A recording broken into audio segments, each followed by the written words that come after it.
Good evening, everyone.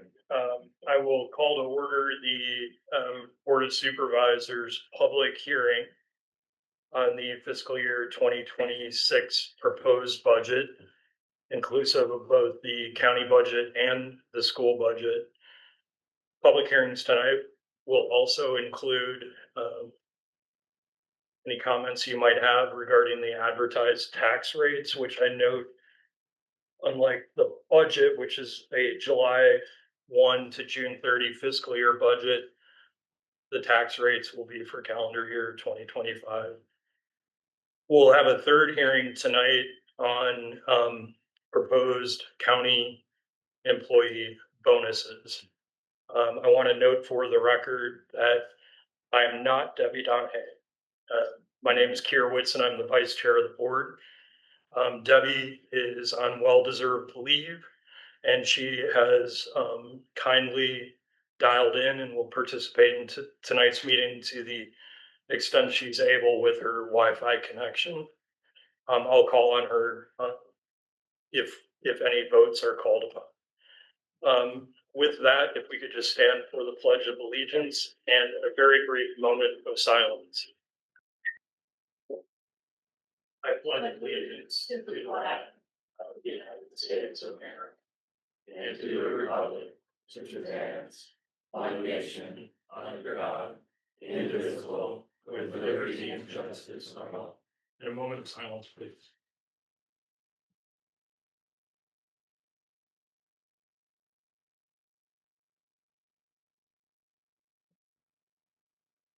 Thank you. Point of order, Mr. Chairman, if everyone could please make sure their phones are either silenced or off. I think the standard request for phones going off in board supervisors meetings is the donation to the food kitchen. My phone is off. So, will you? Thank you for that reminder. Mr. Chairman, I'll make a motion to adopt the agenda as presented. The second for Mr. Carney's motion, please. Second. That was Ms. Smith. Thank you. Any discussion on the adoption of the agenda motion? Is there any concern about the executing the reallocation of ARPA funding this evening, since that is not a budget matter and this was not advertised as a special meeting? The agenda was included in this packet when it was released publicly, so you've done everything you need to from a FOIA perspective. Okay. And there's no concern about having the broadband authority vote on it first? No, the broadband authority doesn't need to vote on this because they didn't appropriate the dollars. Okay, thank you. So just to confirm then, Mr. Curry, that item was added and then the agenda inclusive of that item was posted under applicable FOIA rules, correct? I would say it wasn't added. It was included with the agenda when it was Fair released. enough. Okay, thanks. Any other discussion? Motion and second to adopt the agenda. All those in favor say aye. Aye. Aye. Thank you. Thank you, Debbie. We hear you loud and Yes. clear. Oh, Debbie. Thank We will now go straight into business tonight. Mr. Curry will walk us through the details of how we have gotten to the proposed fiscal year 26 budget. It's been advertised in the Rappahannock News. In parallel to that were notices regarding the proposed real property,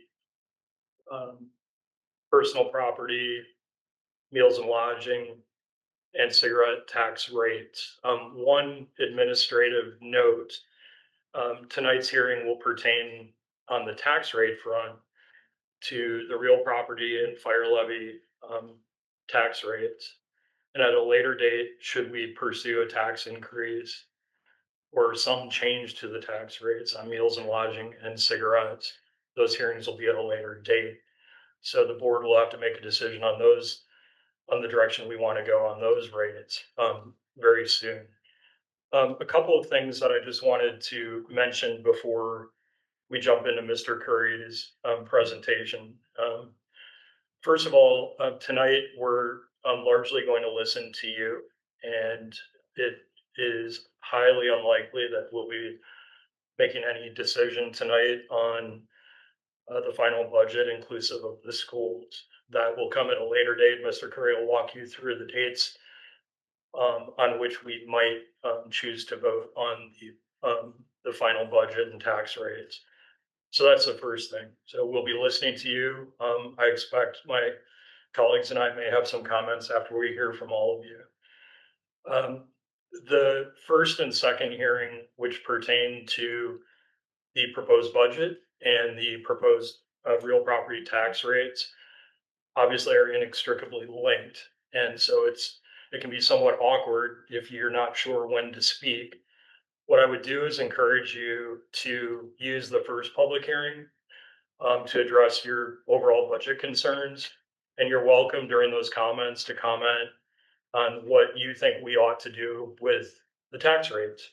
So don't feel like you are in any way pinned down in your comments during the first public hearing, which is on the budget as a whole. That said, when we get to the second hearing on the tax rate, if you decide that you have more to say, that's also fine. But I would ask, as a matter of courtesy to us and to others in the room, that any additional comments you make the second time around are complementary to your initial comments and are not repetitive. The third hearing that we'll have tonight, which I don't expect will draw a lot of comments, but again, you're welcome to get up a third time, and that is for a proposed bonus for county employees, which obviously, like the tax rates, is inextricably linked to the overall budget. I do want to make two final comments before we jump into Mr. Curry's presentation. My colleagues and I have received many emails and phone calls, particularly related to school funding. And I want to clear up two misconceptions about where we might be headed on school funding. We've seen in many of the emails received the statement that we are somehow working toward a decision to cut school funding or slash school funding. In fact, our funding of the school system from local tax dollars last year was close to $10 million. The school is seeking this year, in terms of local contributions, approximately additional $1 million on top of close to an additional $1 million of state, federal, and grant revenue that the schools will be receiving in this coming fiscal year, at least on a projected basis. So this idea that we are cutting school funding or slashing school funding is not correct. We're working off of a base of nearly $10 million in the last fiscal year. And the question is, what additional funding shall we provide to the schools? So I hope you will keep that in mind in your public comments. The second misconception that I think has been carried through many of the communications we've received, because of all the public discussion about the courthouse, that we should shift money from the courthouse toward the schools, build a smaller courthouse so we can send more money to the schools. In fact, one important thing to point out in this budget season, which is for fiscal year 26, beginning July 1, 2025 through June 30 of next year, there is no courthouse related debt service contemplated at all in the budget that's currently proposed and before us tonight. So I want to make clear that this is not a horse trade between the courthouse and the schools. There's nothing from a budget standpoint that we're doing currently with respect to the pending courthouse project. So with that, I would like to turn it over to Mr. Curry to kind of walk us through how we got to where we are tonight. And he did add, I believe, to his presentation, a one-page presentation that I asked Ms. Jewell to prepare this morning that walks through the history of school funding that I think would be useful for everyone to see. Thank you. So, Mr. Whitson, you very clearly said that I was going to present many times, and I'm very clearly going to say that Ms. Jewell is going to present the work that she has been working so hard on. I apologize. I didn't realize. But do you mind if I just say something Yeah. real quick, which is that during a public hearing, you can say whatever you would like to talk about. I'm going to disagree a little bit with Mr. Whitson here. You can say repetitive things if you want to. I just want to be very clear. This is a public hearing. You are allowed to express your view. And nobody on this board, especially me, will try to temper what you're saying. Okay. Okay, so diving right into the presentation, and if you've been at prior public hearings, you're gonna realize that this is dialed back quite a bit because we wanna be able to, we want time for the board to hear from each of you. So the budget priorities, as the county administrator and I recommended this budget, and then as the board has arrived at its advertised budget, are shown here on the screen. Maintain existing levels of service across all functions of government. Maintain commitment to regional and partner agencies. Provide pay adjustments aligned with the General Assembly's conference report, which now has kind of had a few iterations back and forth between the governor and the General Assembly. But what's aligned within this budget with the conference report remains. Increase the school's transfer to replace fiscal 25's what was one-time funding in fiscal 25 with ongoing funding in fiscal 26, and fund 3% pay increase from the General Assembly's conference report. And then finally, fund increases in fire and rescue staffing, reporting software that is a mandate that's has previously been funded by the state, but the state is no longer going to fund that, so the county is going to need to fund that. And then other operating costs within fire and rescue services. The next two slides are just a general overview comparing the fiscal 25 adopted budget. Can I put you pause real quickly? There's a lot of information in these slides. All of this is posted to BoardDocs for this meeting and the agenda. You can download it at your leisure, look it over in great detail. Thanks, Mr. Curry. I just add, there are two screens for folks that aren't aware. There's one in the back, if that's more convenient for some people to see, and then one in the front. Sometimes one will do better than the other. Thank you. Thank you. So this is a summary of the year-over-year fund budgets for each fund. The main funds are the general fund, which is budgeted, advertised at $9.956 million for fiscal 26. The school operating fund, $15.7 million compared to the current year's $14.5 million. Included there, as Mr. Whitson referenced, included within the $15.7 million fiscal 26 school operating fund budget is a $420,000 increase in the transfer from the county to the schools. The second page, Mr. Curry, of this, here you see the bottom line total of the budget. Net of transfers out is $31.7 million. When transfers out are added back in, that's $12.6 million for a total expenditures budget of in fiscal 26 of $44.37 million.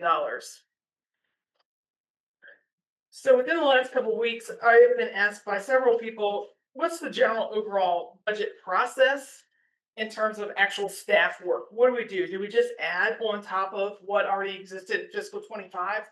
And no, we do not just add on top of what was already existing in fiscal 25. So for the general budget process, on the revenue side, we review each revenue line item, determine whether there's anticipated local growth, maybe from new construction and real estate, if there's new growth or other changes in state and federal funding. Largely those are federal grants or state funding like sales tax. On the revenue, on the expense side, the very first thing is we remove any one-time expense that was in the fiscal 25 budget. That comes off the top. Then we remove all personnel data from the budget and repopulate it with current and onboard employees and the benefit selections that they have chosen for health insurance and other benefits. Then we do a line by line, every account that you see in the budget, a line by line review of actual expenses, the history of that line item relative to what the department has requested, and make a recommendation based on those factors. So it is not just take the current year's budget and add on to it. So when we did that analysis, comparing what we projected revenues and what we projected expenditures to be for fiscal 26, in the general fund, which is the county's primary fund, There was a shortfall to be resolved of $1.1 million. That's the top number here on this slide. Then we went through a series of shortfall resolving measures and made that recommendation to the board, which was then somewhat tweaked for the advertised budget. Those shortfall resolving measures were increase the building and zoning fees to achieve an additional 10% in revenues. That brings in $20,800. Make Key Advantage 1000 the base health insurance plan for county employees instead of the current Key Advantage 250 plan. The reason for that was because health insurance costs year over year were increasing on the county's budget 11%. And so at this point, the cost of those plans has increased to the point where the split, the county share and the employer share, needed to shift where the employee would pick up a share. And so that was a savings on the expense side of the budget of $56,460. This budget includes a recommendation for a cigarette tax for 3/4 of fiscal 26, and that brings in $56,250. The cigarette tax is assumed at 40 cents per pack. Also, as Mr. Whitson noted, almost $1 million in additional funding was requested by the schools for fiscal 26.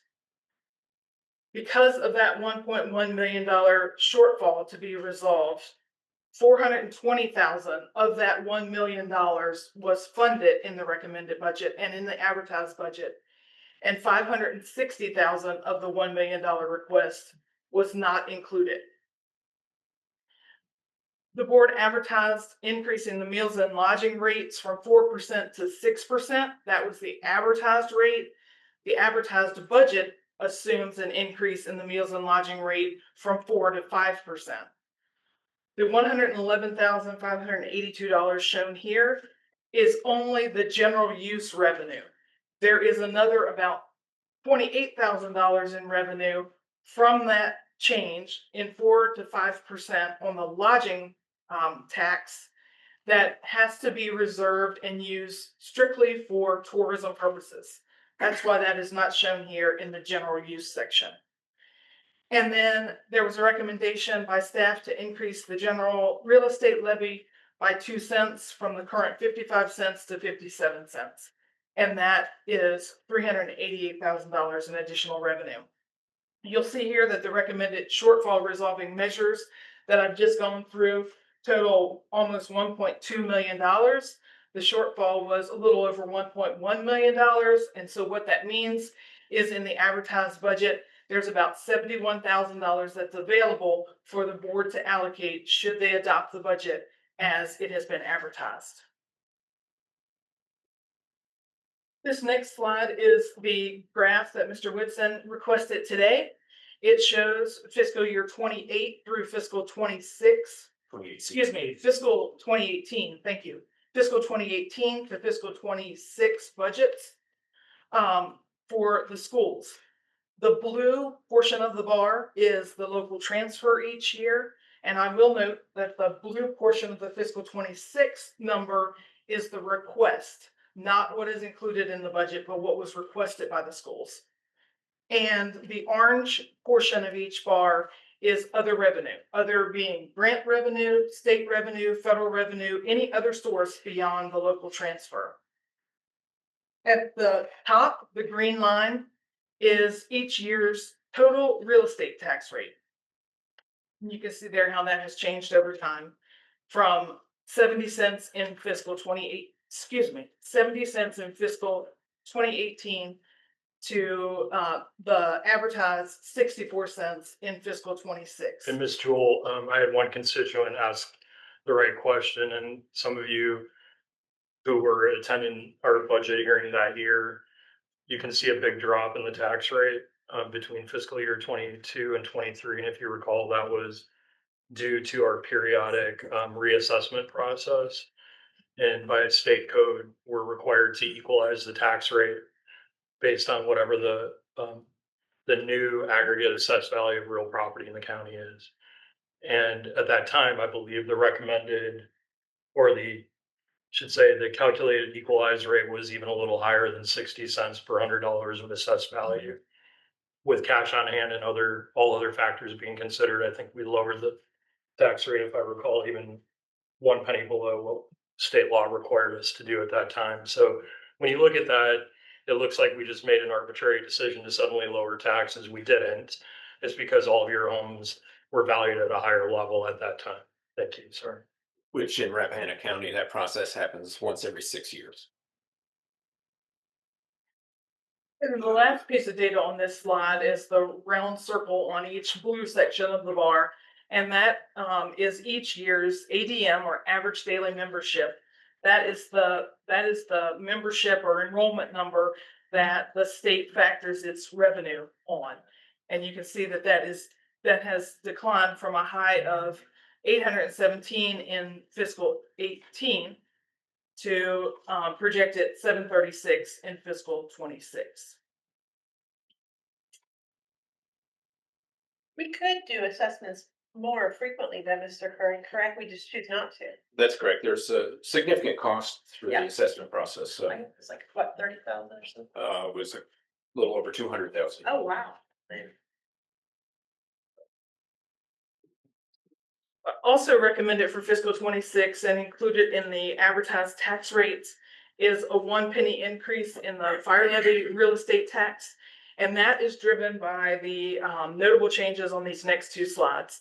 The Fire Association requested $112,000 based on their calendar year 2024 actual expenses. Those were $77,000. So we have budgeted a total of $92,000 in the fire services fund for that the Fire Association budget, and have within the contingency of that budget budgeted $20,000. Those two things combined is a $10,000 increase over the current budget. So $10,000 is factoring into the need for the added penny on the fire service levy. That we have not received renewal rates still at this point for the fire and rescue insurance. We're assuming a 10% increase over fiscal 25 actual premiums, which is not, it seems like a lot, but it is in line with what we have been experiencing the last several years. That's an increase of $25,000. The board during the course of fiscal 25 modified the Chester Gap agreement for staffing, and that adds $51,000 to the fiscal 26 budget. It also increased operational support to companies in fiscal 26 based on actual expenses in fiscal 24, increases the budget by $7,600. The Fire Services Fund also funds fire and EMS related costs in the general fund, and those are increasing by $13,000 for increased cost of Sperryville staffing. We are assuming $47,000 in cost are paid by the fire levy for 1/2 of the public safety radio maintenance contract in fiscal 26, and for 1/2 of the public service fiber network costs in fiscal 26. The budget for the operational medical director contract is increasing $30,000 from zero in the current budget to $30,000 in fiscal 26. And then I noted before that the state is pushing a certain cost of software to localities, and that net cost is estimated at $12,500 in fiscal 26. This slide shows taxes that are set by resolution. So these taxes can be adopted by the board as soon as 7 days out from tonight's public hearing. So you see there in the calendar year 2024 column, the existing rate for each of those taxes, real estate and personal property, and then the motor vehicle license.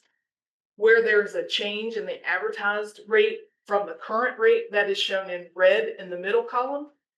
And then the far right column shows what rates the budget uses to balance the budget. On this slide, These taxes are different than the previous law's taxes, as these are set by ordinance, not by resolution. And so as Mr. Whitson noted previously, in order for the board to take action on these specific tax rates, an ordinance would have to be changed. For an ordinance to be changed, we would need to advertise a completely separate public hearing. We would advertise that twice in the Rappahannock News, and so a separate public hearing would be held at a later date. If, and this is for the board's awareness as well, if the meals and lodging tax were to be adjusted and that adjustment were to be effective July 1, that public hearing would need to be held in May. So you can expect us to need your guidance soon on that so we can meet the advertising requirements.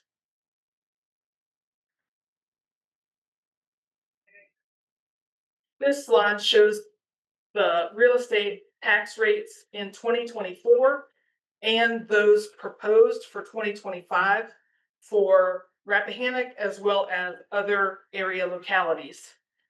I'll just walk through this very quickly. The bar for each county on the left is the 2024 tax rate. The bar on the right for each locality is the 2025 tax rate. So at the top where it says effective date of last assessment, and there's a finger pointing at the date, each of those localities, Culpeper, Madison, and Warren, all had reassessments that take effect January 1 of 2025. That's important because Mr. Whitson just noted that whenever there's a reassessment, the locality has to calculate and advertise the equalized rate. They don't have to adopt that, but they have to advertise that. And so Culpeper's equalized rate when they did the reassessment was 41 cents. On the right-hand side of the Culpeper section of this graph, they have advertised 44 cents. They have advertised an effective 3-penny increase in their real estate rate. Fauquier has already adopted their real estate tax rate. It is 2.4 cents higher than their 2024 tax rate. Madison is also a locality that reassessed values effective January 1, 2025. Their equalized tax rate is 49 cents. They have advertised a real estate tax rate of 52 cents, 3 pennies higher than their equalized rate. Page County, this was not a reassessment year for them. They advertised the 73 cents that their existing rate is. Rappahannock, you know the situation with Rappahannock. January 2025 is not a reassessment date for Rappahannock. Our current real estate tax rate is 61 cents. When general and fire levies are combined, the advertised rate is 64 cents, combined general and fire levy. And then finally, Warren County, this was a reassessment year for them. Their equalized tax rate was 47.9 cents. They have already adopted their tax rate at 47.9 cents.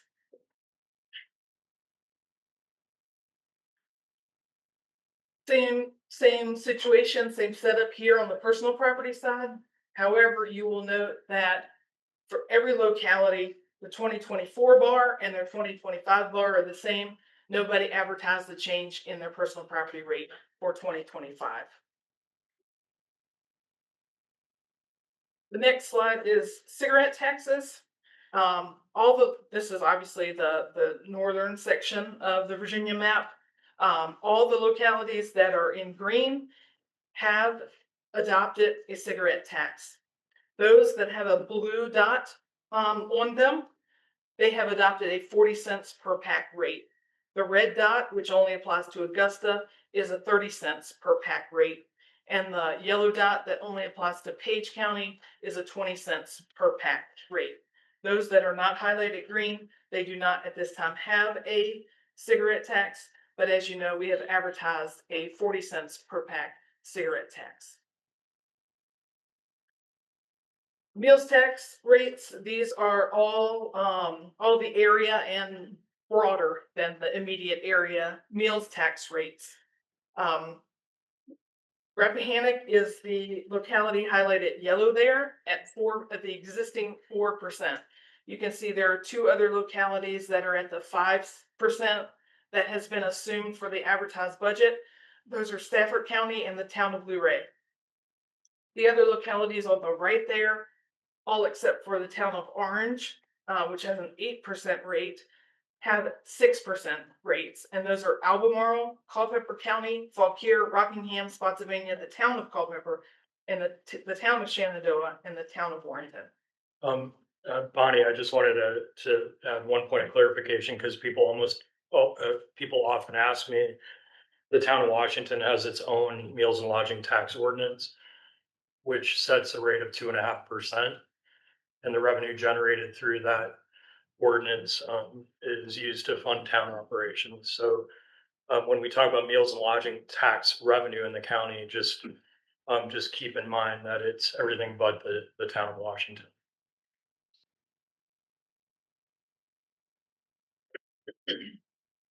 The lodging side, same setup here. Rappahannock is the yellow bar at 4% currently. Clark, Loudon, Madison, Prince William, Rockingham, Shenandoah, the town of Orange, Warren, and the town of Culpeper, Warren, not the town of Culpeper, all have the 5% rate that is assumed in the advertised budget. The town of Culpeper has the 6% rate that is advertised for our tax rate. And then Louisa, Green, Albemarle, Spotsylvania, Stafford all have rates between 7 and 9% for lodging tax rates. And Page and the town of Luray have a 10% lodging rate. I did put this box on this slide and on the previous slide because we hear misunderstandings of these taxes from time to time. The state code calls these two taxes out and others as trust taxes. And what that means is the revenue is collected by the establishment from the customer, and then is held by the establishment until the county's due date for reporting and remittance arrives. And then that establishment must remit that to the county. Then my final slide is the usual final slide in all of my presentations, and that's what's next on county's budget calendar. Coming up next is another budget work session on April 28th. That's 7 days from now at the library at 7 p.m. Followed by the board's regularly scheduled May meeting, May 5th, 2 p.m. here. May 12th, if the board has not already adopted the budget and tax rates on April 28th or May 5th. On May 12th, there's another opportunity for budget and tax rate consideration, as is May 14th. And then finally, June 2nd would be the last opportunity for the board to take action on the budget and tax rate ahead of the July 1 effective date of the budget. And also, I missed saying that the last meeting scheduled ahead of the May 15th deadline for adopting the school budget is May 14th.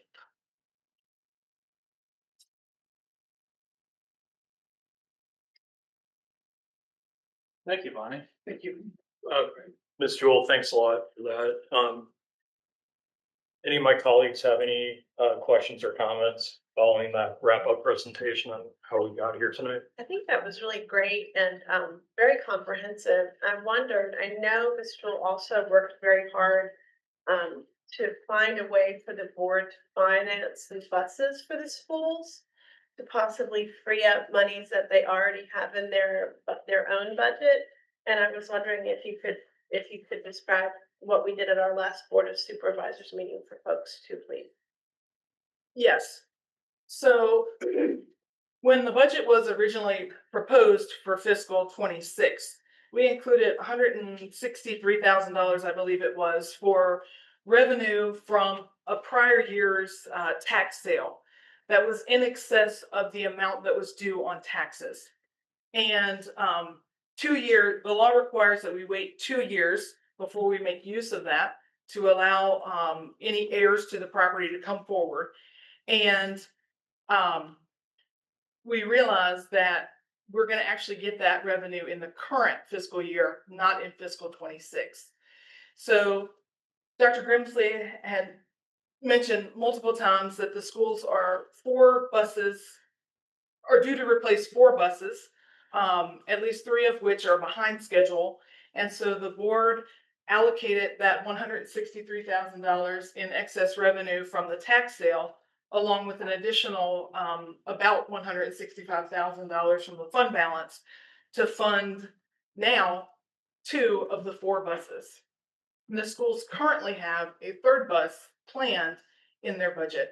But time will tell if that 3rd bus will remain in their budget. I really do appreciate that, Bonnie. I didn't mean to put you on the spot. That's okay. Ms. Comer, anything? No, thank you for that presentation. Ms. Jewel is excellent. I'm looking forward to hearing from everybody. Thanks. One thing I wanted to mention just before we get started with the public hearings, and I find it's a useful benchmark for my own analysis every budget season. So, and Bonnie will quickly correct me if I'm wrong. She knows that these are my favorite numbers. So, 1 penny on the real property tax rate equals roughly $200,000 in revenue a year. So keep that in mind.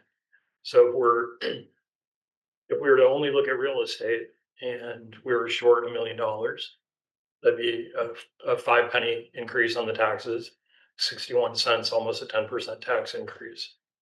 So we're proposing a 3 penny tax increase, at least so far, as advertised. So that'd be $600,000 in revenue generation, be about a 5% overall property tax increase. Meals and lodging, I believe, every percentage point, 300 basis points, generates about $135,000 plus or minus in total revenue. So at 4%, we're about $500,000 in revenue a year. So adding 2 percentage points, we would be generating an additional $270,000. So just between real estate and meals and lodging taxes alone, under the current advertised tax rate increases, if I'm keeping it straight in my mind, it'd be about $870,000. So just keep those numbers in mind going forward as we finish this budget season. And I think sometimes it's hard when you get your tax bill and you say, okay, the rate's 57 cents per $100 of assessed value. I just want you to know what that means for county operations and revenue generation purposes. So, thank you. With that, I will go ahead and open the public hearing on the 2026 fiscal year 2026 budget. And I appreciate Mr. Carney reminding me that, of course, you are free to say anything you want. I was only asking if you get up multiple times, try to compliment your comments rather than repeat. That was all. But Mr. Carney's in law school, so the First Amendment is at the forefront of his mind, and I work with lawyers, so I know how they think. But I'll hire you one day. I surely will, to keep me out of trouble, and you've done that tonight. So thank you. With that, I'll open the public hearing. We're not going to be hardcore about time limits. I personally am inspired when people come out in numbers like this. And the last thing I want to do is put artificial limits on things. On this first hearing, maybe try to stay within 5 minutes. And if I hit the 5-minute mark, I'll give you a funny look and you know that it's time to wrap it up.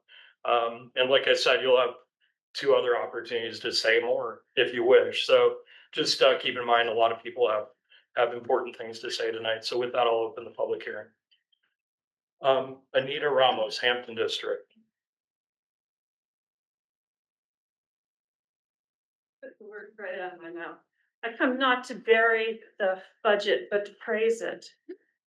This has been a very tough year.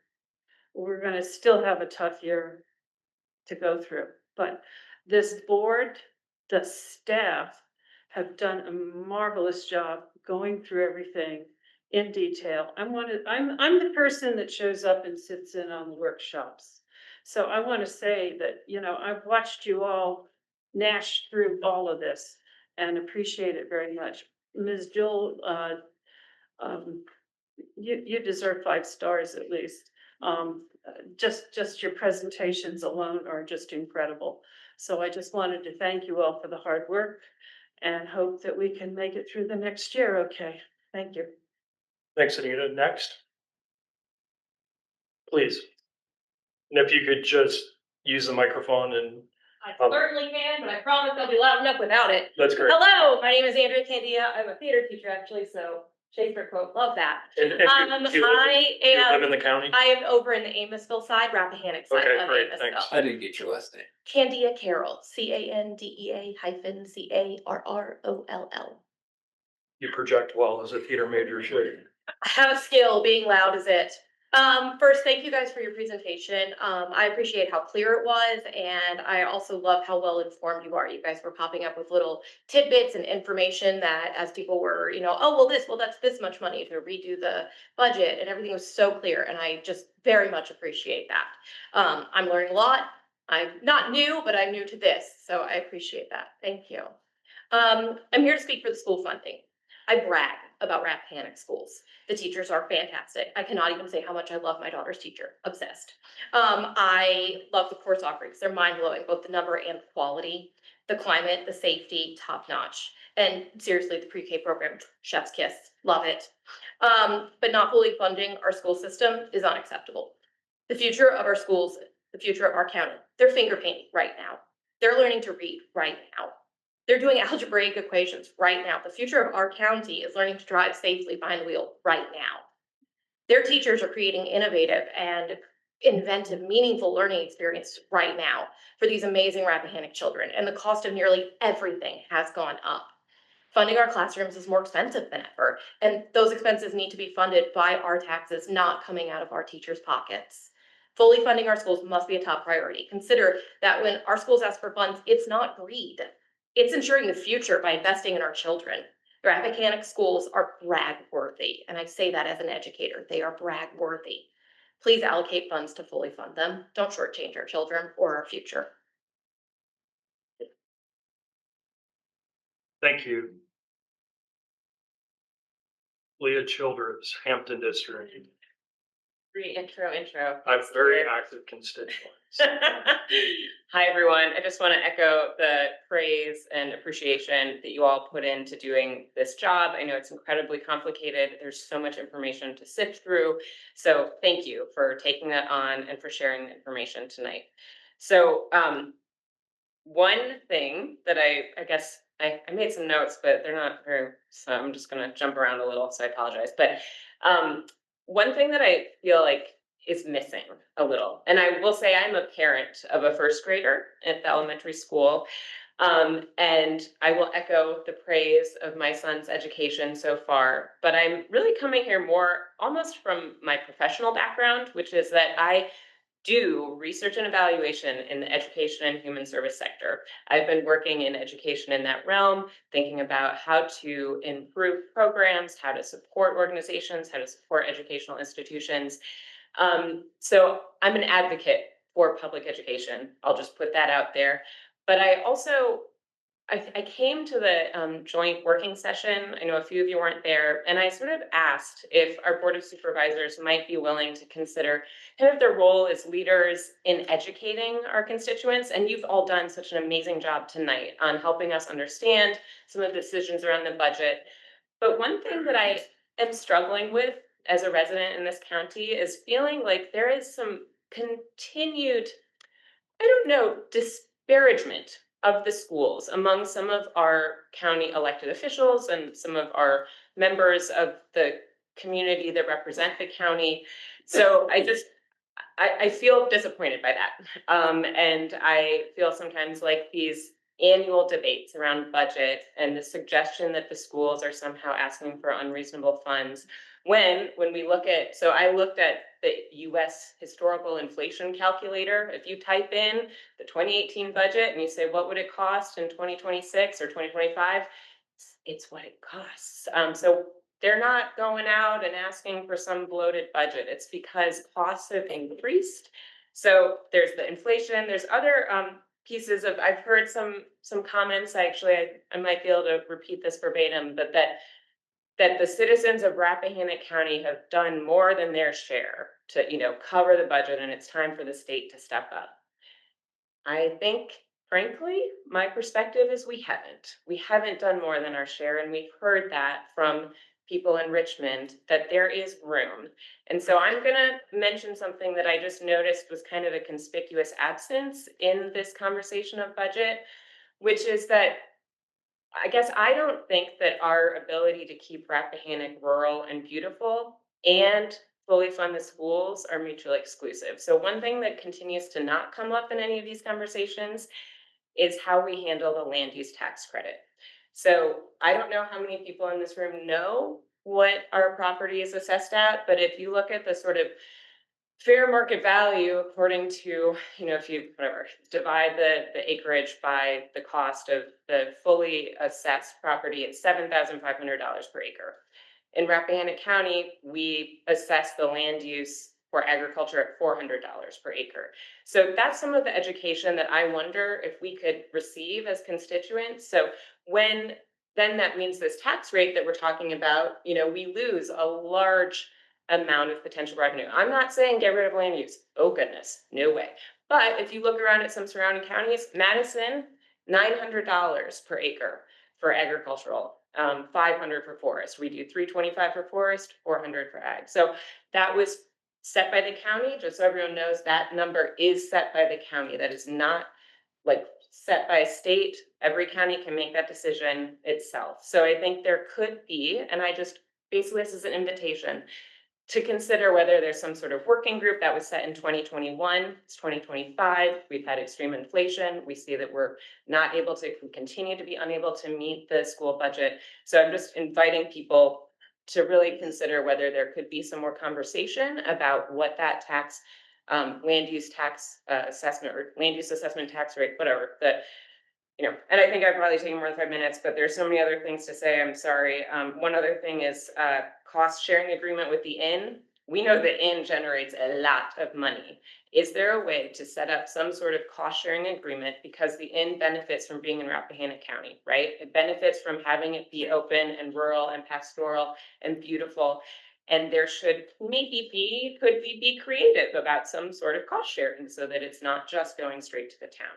So I think that's basically it. I'm sorry. Oh, no, one more thing about numbers. This is because in some of my work, I've been looking at county population. So we saw declining enrollment numbers. Yes, in that chart. Thank you. That was beautiful. Did you do that, Bonnie? That's lovely.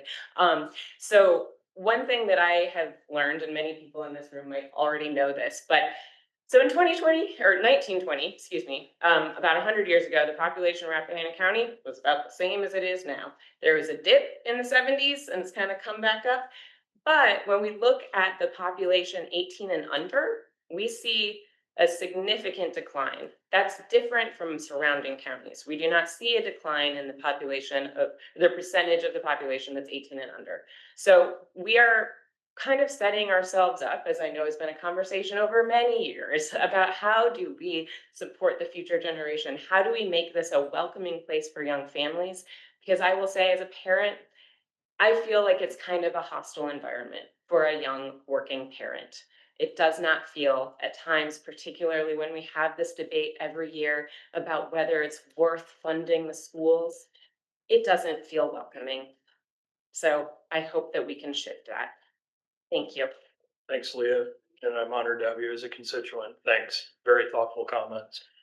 I don't know. I'm not going to get in the middle of this one.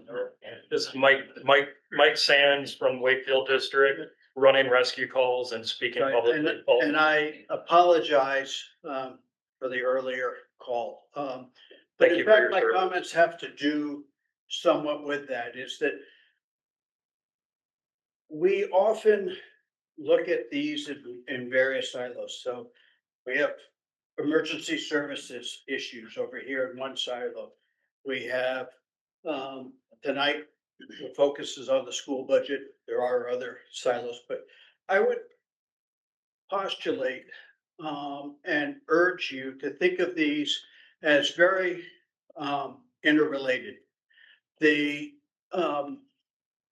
emergency services depends essentially on volunteers. I'm 73 years old. I'm not going to be a volunteer for very much longer, folks. And I think if you go around to the various companies, that's a very, very common situation. To attract new volunteers, we need new young residents. What is it that drives the interest? As Leah just pointed out, it's first and foremost the school system.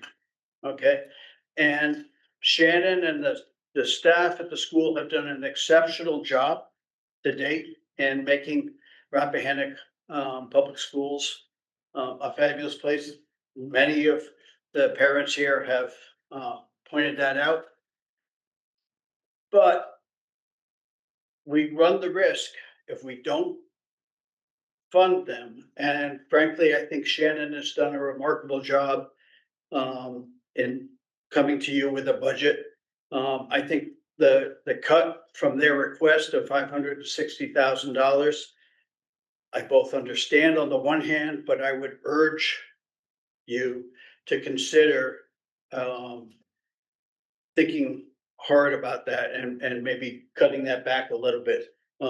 That cut to a larger amount that you would fund the school. Because everything else in terms of the health of the community depends first and foremost on the health of the school system. Thank you. Thank you, Mike. Well said. Okay, Miss Ritter, also Stephanie Ritter from the Wakefield District. Thank you. Well, actually, Leah said a lot of what I wanted to say, but I'm going to phrase it a different way, which is that the schools are our most valuable asset. And if we don't fund those children and teachers to the extent that they need to be funded, then we are really short-sighted. Because when people move here, they don't move because the courthouse is beautiful. They move because the school is really good. And if we're shortchanging our schools, which we are doing by cutting $560,000 out of a bare bones budget that your superintendent has provided. You know, like Anita, I've been to every school board meeting, and I know they're not wasting money. In fact, I think what they're doing is stretching a budget that was already skimpy in order to fund the programs that they have. And I think it is unconscionable for you guys to try to cut that out. You know, if you look at surrounding counties, I know we just had that graph, but that wasn't what I came up with. Page County has 73 cents per $100 of value. I know Mr. Curry says it's apples and oranges, but the only apples and oranges I see are we have 57 cents and they have 73. I think Madison County is 78, or maybe I've gotten those reversed. But in any case, we are out of line with the surrounding counties in terms of funding, you know, our administration and especially our schools. So you say that you want the school, you know, I also think there's a red herring to say to look at the previous school amounts, because the administration has actually reduced the administrative expenses, for instance, by $233,000. That's from between 2017 and 2024. So to talk about, you know, the fact that they're asking for more money is because they don't really need it. I think it's really a mistake. And I would challenge any of you to come to even a scholarship award ceremony and not think that each one of those kids is worth every single penny of this 2 or 3 cents increase in value. Never mind the rest of the county. No, I don't ever see Mr. Whitson. I don't even see Mr. Carney at any of these school events. You know, if you knew who these kids were, you'd want to spend more money on them. I think the cuts are going to impact our ability to pay competitive salaries, no question about it. Competitive salaries for our teachers.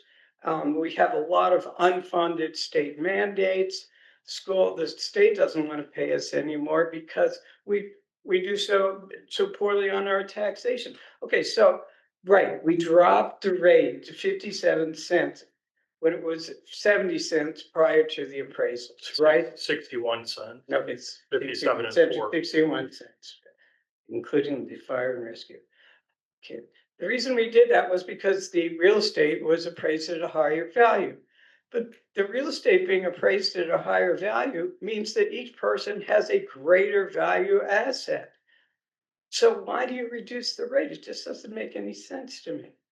And the only way it makes sense is that you want to shortchange the kids in the county. Anyway, that's my. Thank you, Steph. And I do love you and appreciate you. And I've attended every high school graduation since I've been on the board. So, You're here. Larry, do you want to speak? No, Yep. Go ahead. Brian Walmer. Yep. Hi, Brian. Yeah, Wakefield District, correct? Yeah, Wakefield. Yep. Thank you. Thank you all for your presentation and your time, and also thank you for my time to be able to speak to everybody. I'm here, not from here, but I love it here. I feel like landowners are not doing their fair share of carrying the burden of what the schools need.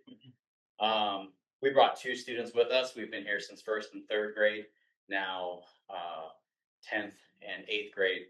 I come from a culinary background, and the little restaurant up the street has brought me here to Rappahannock. And I was taking time out of finding more on mushrooms and finding out where the turkeys are all hiding to come here and talk to you all. And also intermittently like cutting grass. But that restaurant up there takes basic ingredients and makes world-class cuisine. Without carrots, onions, and celery, they can't make a great stock. Right down the road, we have Rappahannock schools, and they take basic ingredients and they make world-class education out of it. And I wear many hats at Rappahannock. I was brought on through an HMI grant 2 years ago to come into the school's cafeterias. I became a part-time bus driver, so I appreciate the talking of new buses. And I've also taught the farm to table program for the 6th and 7th graders. And I've also now become a full-time sub in the culinary program at the high school. Sometimes I see a student in 4 different facets there throughout the day through my roles at the school. And it's pretty impressive. Talking about the meals and lodging tax increase, increases 1%. I think it would generate $111,000. 135 on 1%, and total would be 270. Okay, so I mean, I feel like there's some wiggle room there to maybe bump it up a little bit more. And then also you already mentioned upon that the real estate levy of a 2% tax increase would generate $388,000. Or the proposed 3 pennies would generate additional $600,000 in revenue. So I feel like we could find that money. I don't think it'd be too much of a burden on any of the constituents to do that. That's pretty much all I have. And a lot of people have said a lot of things. And but being a parent, first of all, having a child in Rappahannock, and then going behind the curtain and seeing what it actually takes to make that happen every single day, from the 6 o'clock in the morning the bus drivers show up till I don't know when Dr. Grimsey leaves, but 6 o'clock in the evening when Dr. Grimsey leaves, like everything that goes into that, every member plays a key role in making sure that every child there and potentially the best learning experience they can have. And I would love your full support in adding $560,000 requested to the 2026 budget. And I appreciate your time. I don't want to be in your guys' shoes, but and also this is my first time speaking here. It's kind of like a Easter and Christmas showing up for the board. Yeah. Here we are. Thank you. Well, Brian, I liked your making stock metaphor. That one will stick with me for a while. And also, I was at the USDA event early on when you were establishing the garden and that whole program. And I know the USDA folks hope they're still employed today. Not sure, but right. But it was an impressive program, and your enthusiasm was obvious, and I enjoyed my time in the cafeteria that day. Yeah, thank you. Earl Johnson, Stonewall Hawthorne District. Coming with great professional background and expertise. We look forward to hearing from you. Thank you. I can't imagine what this has been like for you as supervisors and as public servants, because the amount of stress and balancing the, requests and demands of your constituents. But just by way of introduction, my name is Earl Johnson, and I'm a proud graduate of Boonville High School in Boonville, Missouri. A proud graduate of Central Methodist University in Fayette, Missouri, which allowed me then to go to Yale Divinity School in New Haven, Connecticut, where I'm a proud graduate. It was because of my education, my public education, and my quality education that I was able to escape poverty. And I'm asking, as someone who has taught public speaking, there are two ways to persuade you, either through facts or through emotion. And I'm not going to try to do either one of them this evening, except to speak in favor of fully funding the budget request for our school. You may say we can't afford it, but you can't not afford it because of the opportunity implicit in funding, not extravagance, just basic core quality public education, and making that available to the children and parents of this country, of this county. What would you cut? What would you cut from their request?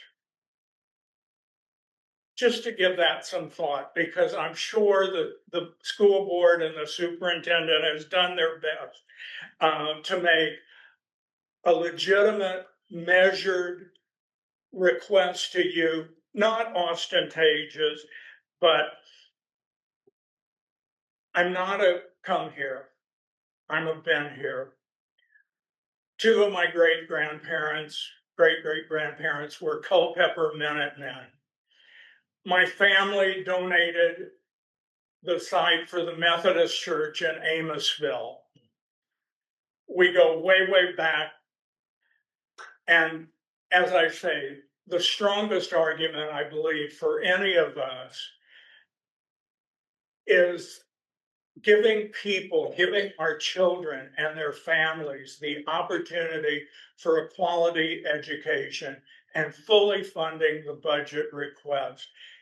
It's not easy because I realize there are those that even a slight increase in the rate would really make a difference in their quality of life. But Rappahannock take care of it. We take care of our own. And part of taking care of our own means taking care of our children. And I very, very much urge you in the next days and weeks ahead, no one's against education. We're all in favor of it, but somebody has to pay. And I'm urging you that the citizens of this county will stand with you and by you to fully fund the request from our school board, and it's that. Thank you. Thank you, everyone. Thanks a lot. And I also graduated from a Methodist college, and I know Methodism and higher education go hand in hand. So, yeah, great. Missy McCool, our Hampton District representative on the school board, and my neighbor and friend. And the mother of two Rappahannock High School students. And I just wanted to assure everybody here, because we're talking about the Board of Supervisors budget, that we do the same process when we're putting together the school budget. And it's 38 pages of really tiny writing in Excel spreadsheets. And I encourage anyone who is curious, that wants to know about these budget line items or what we spend the money on in the schools, to please look that up and go through it and read it and ask questions. And we are, it is on our website. Larry's another representative on our first page. And to tell this, I will echo you, please find me what in that budget you think we should cut. School funding is community funding. And when you read through that budget, see the kinds of things we're able to do with those funds. And then if you meet our students, who are amazing, as Christopher Ritter did, we had the scholarship ceremony last week, fantastic. So just encourage you to read through this and understand how really important it is. And I encourage the board of supervisors to please fund the school budget as presented. Thank you. Penny Cardis, Wakefield District. Food Pantry President, thank you for being here.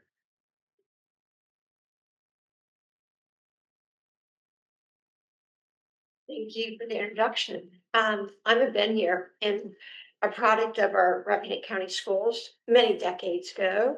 And I'm proud to say that I received a wonderful education from there.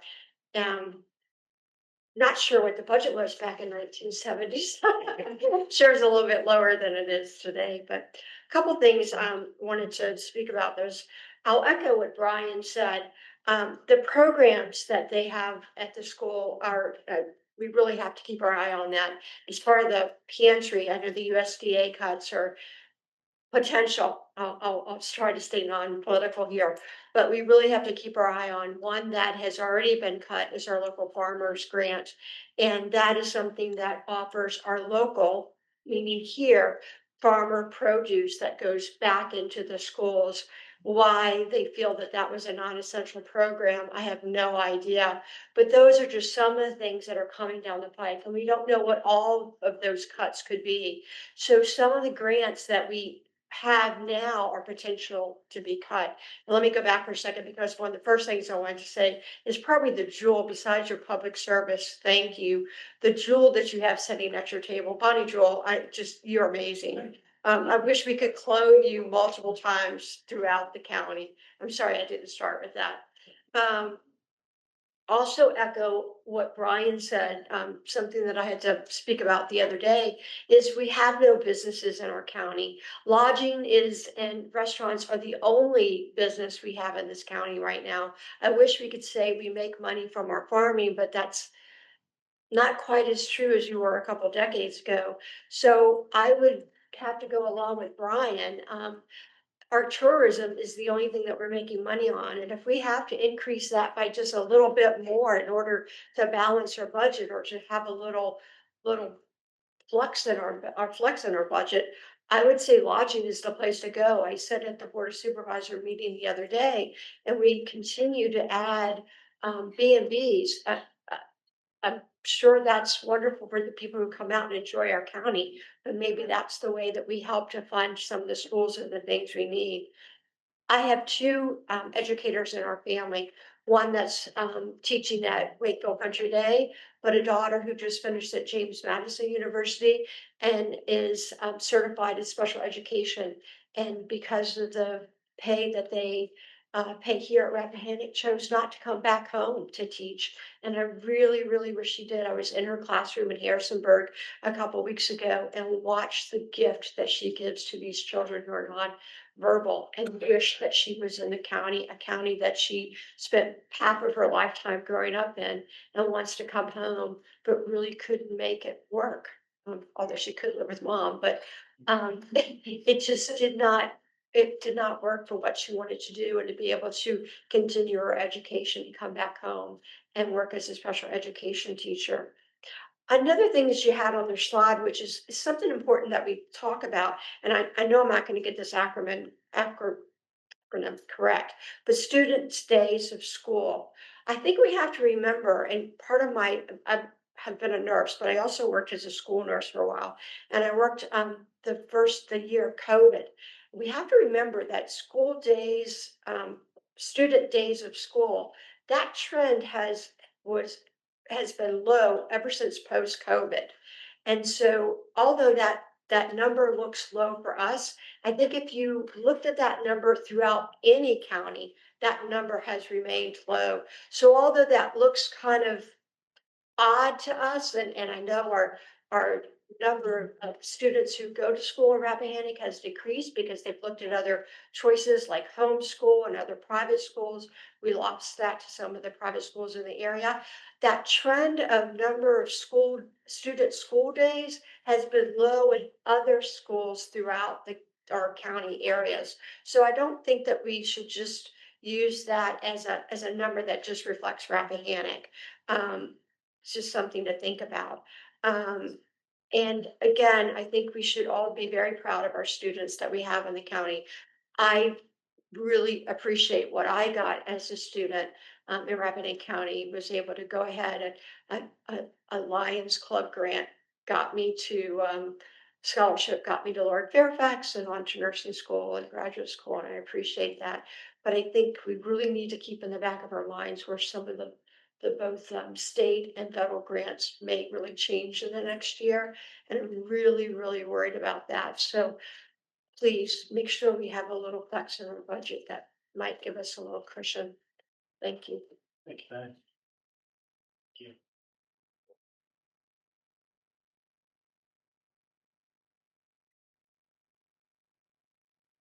If you could just state your name and voting district. Hi, my name is Ann Klockner. I'm the Executive Director at Legal Aid Works.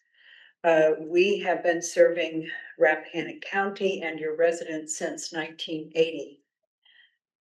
I want to thank you for the opportunity to speak to you, and I want to sincerely thank you for the support you've been giving us over the years. I don't take that for granted. Every year I come here to make sure you don't take us for granted, and to know that we appreciate your support. We're asking for level funding. We as a nonprofit understand all too well the tough times that currently tighten all county budgets, so we have to do our level funding as well. Our 2-attorney office in Culpeper covers 5 counties. We represent low-income people who need an attorney in civil legal matters, like domestic violence, civil protective orders, and avoiding illegal evictions or foreclosures. We're the only agency providing these services. In your county, there are 1,017 eligible low-income persons who could qualify for the services of our 2 attorneys. We represent clients in court, and we also do community outreach to the low-income constituents you serve. One of those 2 attorneys in the Culpeper office has a caseload of housing matters, but she also works in community organizing on the issue of affordable housing in rural communities. As an outside agency, we behave like an inside agency by helping county governments in several ways. We take the strain off your social services safety net by lifting clients out of poverty with enforceable court orders of child and spousal support that the clients would not otherwise have won without our legal intervention. We help the county court system run efficiently by helping those who can't afford an attorney, the ones who represent themselves, slow the system down considerably. And we assist law enforcement by obtaining civil protective orders for domestic violence victims. We leverage your financial support to provide legal services that benefit your citizens. In the last fiscal year, the 3 offices of our agency assisted over 1,400 clients and obtained over $418,000 for our clients through the 17 counties that we serve with just 8 lawyers. When you total the amount of real, measurable financial help we give the residents of your county, that's an excellent return on your investment. Your support is critical to our continued ability to help people in crisis. Please encourage any of your constituents to find out more about our organization by going to our website, legalaidworks.org. I love when I'm at a meeting that starts with our mission statement. Y'all just pledged allegiance to the ideal of justice for all. And when you support us, you're putting your money where your pledge is. And it's not just an empty set of words that you say to start a meeting. If you really, really care about justice for all, you'll understand and support what we do. Thank you. And thank you for coming every year, and I apologize for not recognizing you off the bat. Just for everyone's awareness, your annual budget request to us is small. I mean, just off the top of, right, but what are the dollars that Rappahannock County puts into your organization each year, just for everyone to know? It is, And for the services you're providing? $2,147. We're okay level funding that, just one. Yeah.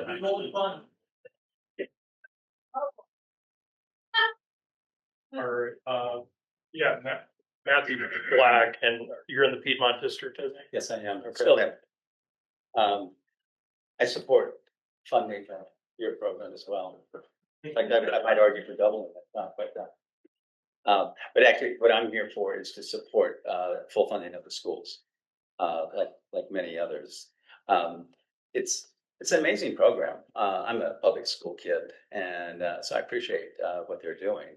And I have great memories, and I'm a real believer in the value of public schools. It's a very innovative program. There's huge energy at the school. I think they do amazing work with the kids they have. And all of that revolves around teachers and staff. I mean, that's what it begins and ends with, because it's the excellence and the energy of the teachers and staff that really help students flourish. And of course, to get those high quality teachers and staff, you have to compensate them. And I know that's been a challenge to recruit and retain the quality of teacher and staff that we want and we need in the school. If you look at, we've all looked at the data, and Rappahannock has one of the lowest starting salaries compared to neighboring counties. And this has gone on for many years. And so we're in this perennial struggle of finding good teachers. How do we attract them? Well, we don't offer them homes. And so when the teacher is considering coming here, accepting that lower salary, they say, well, we can't, you're gonna have to go outside the county probably to find a house. So that's another challenge and when it comes to recruiting. So I think this budget, which is largely, I would say, driven by salaries, is crucial because we need the staff, the teachers, the quality of the teachers. If I were a young parent wondering whether to come to Rappahannock, and if I had different options, I'd be looking to see how you, the supervisors, allocate funds to our schools. If I'm a young parent. If I'm a young parent who lives in Rappahannock, but maybe I'm a little bit on the fence, I too, once again, I'd be looking at what we do with our budget in supporting our schools.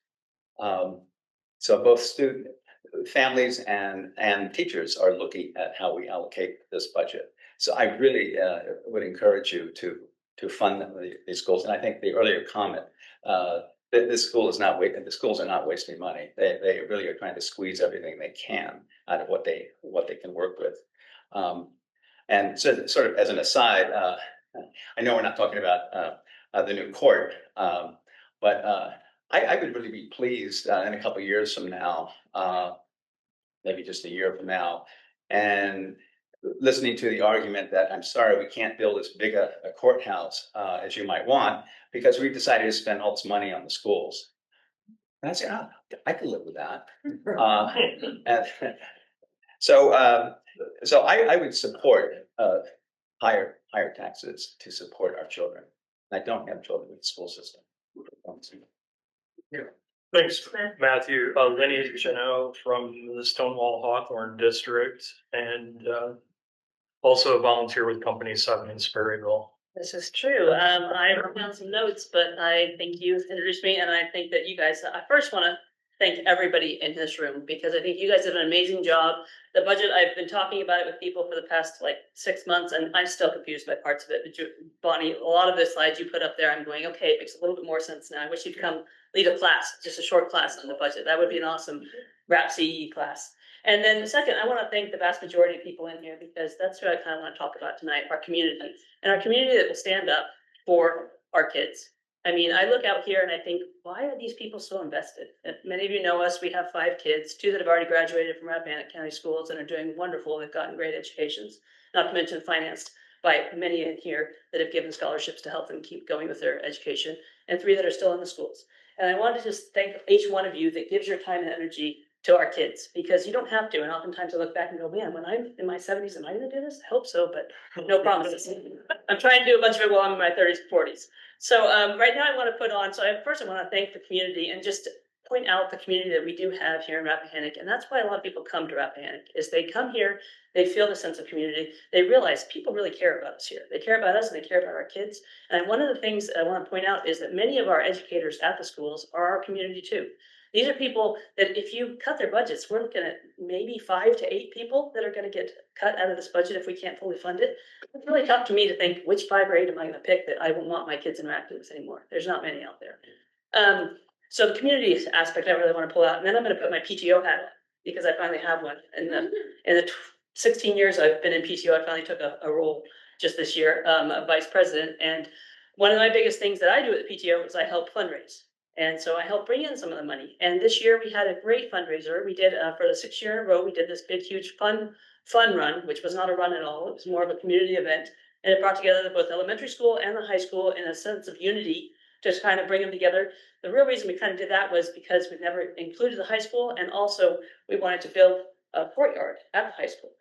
We were able to bring in, I want to point this out, $41,000 from our community out there. And that was mostly, there were 500 different donations, roughly 500 different donations.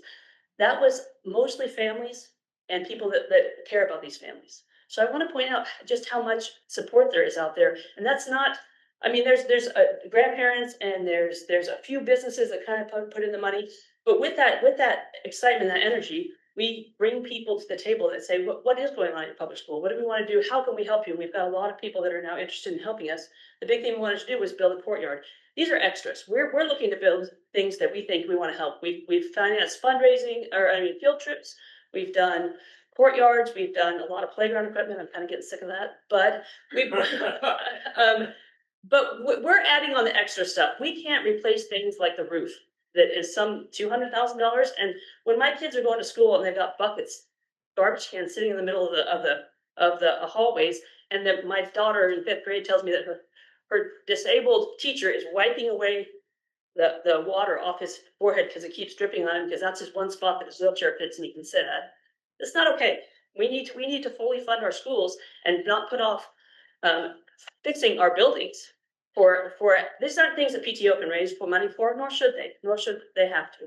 So I want you guys to really look at it when you're thinking about go through those line items of what can we cut out. I don't know what you can cut out. I don't know where, but I also want to point out that I haven't heard a single person tonight say, don't raise our taxes because we don't want to fund the schools.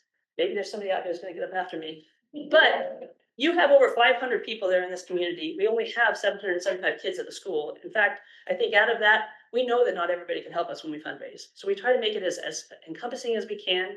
We have about half of those kids that sign up to help, and then about 30% of those are the ones that bring in the money. But over 500 people felt like it was important enough to give the money to the schools. So maybe take that into mind when you think about the taxes and the tax base of how we can raise it to be able to fully fund our schools. So I say that. Thanks. Thank you. And Lenny, I trust you'll be here next budget season when you'll be talking to a certain supervisor who you know. Yes,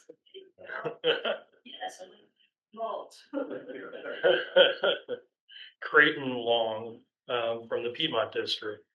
Yes, thank you. Thank you.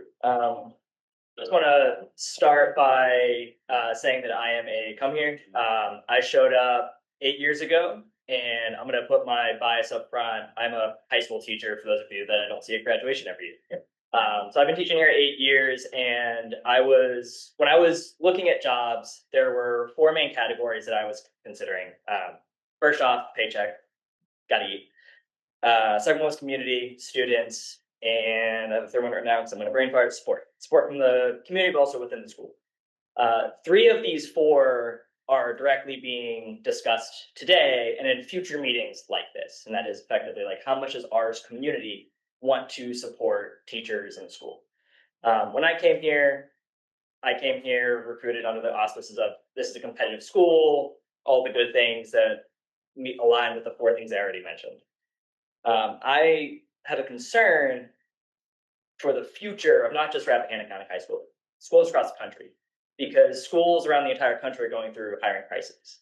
There are less teachers looking for jobs, and schools around the country are being forced into positions where they're putting less than perfect teachers in the classroom, which is unfortunate. And I am concerned that if we do not invest in the school the way we need to be to stay competitive and keep recruiting qualified teachers to come teach at Rappahannock, that is going to have a negative impact on the school community as a whole. Because personally, I don't want to necessarily be in a school that doesn't have the best teachers we can recruit. I'm going to go to another school district that has peers that I would consider competitive at my level. So that's going to have a negative impact on the teachers, negative impact on the students, and the community as a whole. So as a history teacher, I'm looking forward, and I have concerns that if we do not prioritize the school, not just today, but moving forward, especially within the current hiring crisis, there are going to be some negative consequences down the road. Thank you. Thank you. Thanks. Thanks, Creighton. Hooray. A young person, you just brought the average age of our tonight's speakers down by at least 10 or 15 years. It's fine. It'll be fine. And please just state your name and where you live. Hi, my name is Ruth Cassette. I am a junior here at Rappahannock County High School. I actually live in Culpeper. Okay. And I'm a junior. I'm a student at this high school. It's no secret that I'm here to talk about advocating for fully funding the budget for both the elementary school and the high school. So there's some scripted stuff that I have. There's some non-scripted stuff that I have. So I'm just going to start with things that I've already had, and everybody else has had so many good ideas that I'm going to piggyback off of. But to start, what I was looking at this afternoon and this morning, for that matter, was one, the school budget that I guess is projected for next year, that directly supports and aligns with the goals that the school board has put out in their That's good. Okay, thank you. I'm glad you can hear me. That has been put out in the school's comprehensive plan, which covers 2022 to 2027, and also the Road for Remarkable, which covers 6 major goals that I'm just going to drop out one by one here. The first is career preparation and workplace skills, which are very, very important for kids my age, especially as I am going to be a senior next year. There's definitely a lot of emphasis put on it, but I feel like that could just be expanded and improved so much more if we did have more funding, more opportunities that were available to kids in our school. Second one that I have is student community engagement and civic responsibility, which I find quite simple. Things that allow us to get out into the community and to help be engaged, and later on after graduation feel more inclined to come back to sort of give back to the community, if that makes sense. Third thing I had was recruitment and retention, which, as Mr. Long said, bringing quality teachers in to improve the quality of the education here, because without quality teachers, there's no quality education. That's actually a very big reason why I live in Culpeper, but I'm a student at Rappahannock. I was a student at Eastern View High School for my freshman year, but it just wasn't the right place. And after a bit of searching around, I was transferred to Rappahannock County High School because of the quality of the education, which simply cannot be kept up if funding is cut. That's the simple truth of the matter that I feel cannot be avoided. The fourth thing that I have is general wellness for students' physical, emotional, and mental well-being. We're all still, I would say, even 5 years after COVID, we're still trying to adjust, and the school has put in multiple opportunities for that to take place. But still, even with that, there are still some shortcomings, some shortfalls every now and again. And increasing the school budget by what the school board has has requested, would, I think, be very, very beneficial to students like myself, who we want to be active in school and community. We want to feel safe physically, mentally, with our peers. And if funding for that is cut, then once again, that just may not happen. The fifth thing that I have was in the comprehensive plan. It said financial planning, which I put in my notes, supporting district goals at large by taking advantage of funding opportunities.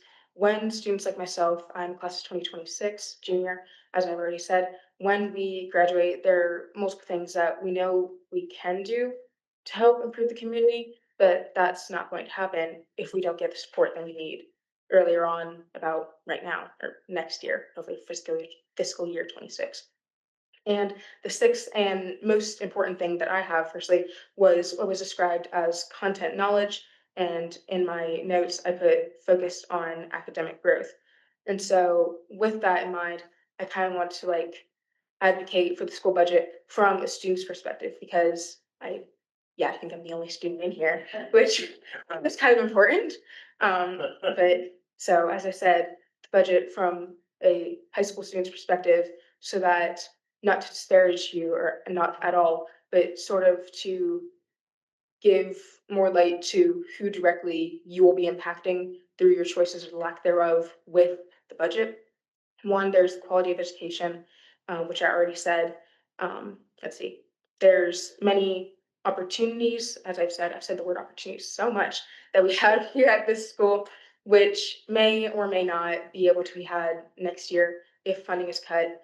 I know that what I've heard personally at the high school, many students have heard rumors that the trades academy, I guess, the opportunities in the trades program are going to be severely reduced, if not cut altogether, because we just don't have the funding, which many of the people here at the school, I'd say especially the upperclassmen, are very focused on going into trades, plumbing, plumbing, HVAC, electricians.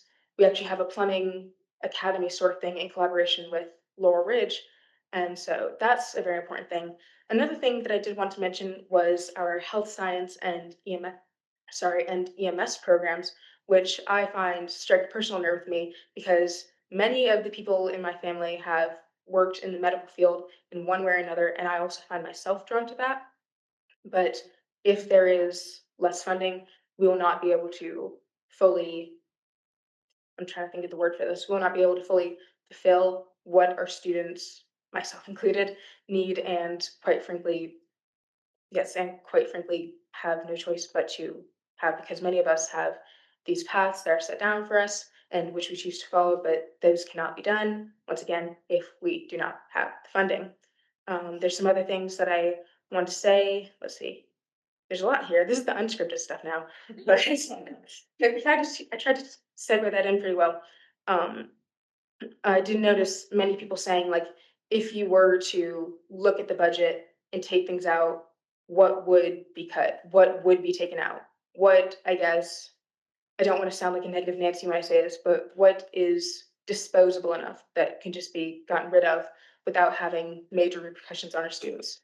There isn't anything. Everything that the school has is in a way integral to our well-being as students and our opportunities in the future, of which are the health science academies, trade academies, ones I also didn't mention because I'm just simply not that involved in it, the agriculture and fine arts academies, as well as some other programs, not quite academies, but things that need county funding, but they aren't going to happen if we don't, which I put as behind the wheel for students learning how to drive, the wellness center, which if I read correctly was telehealth services, which ties into more health services, mental health, physical health, emotional health that I said earlier.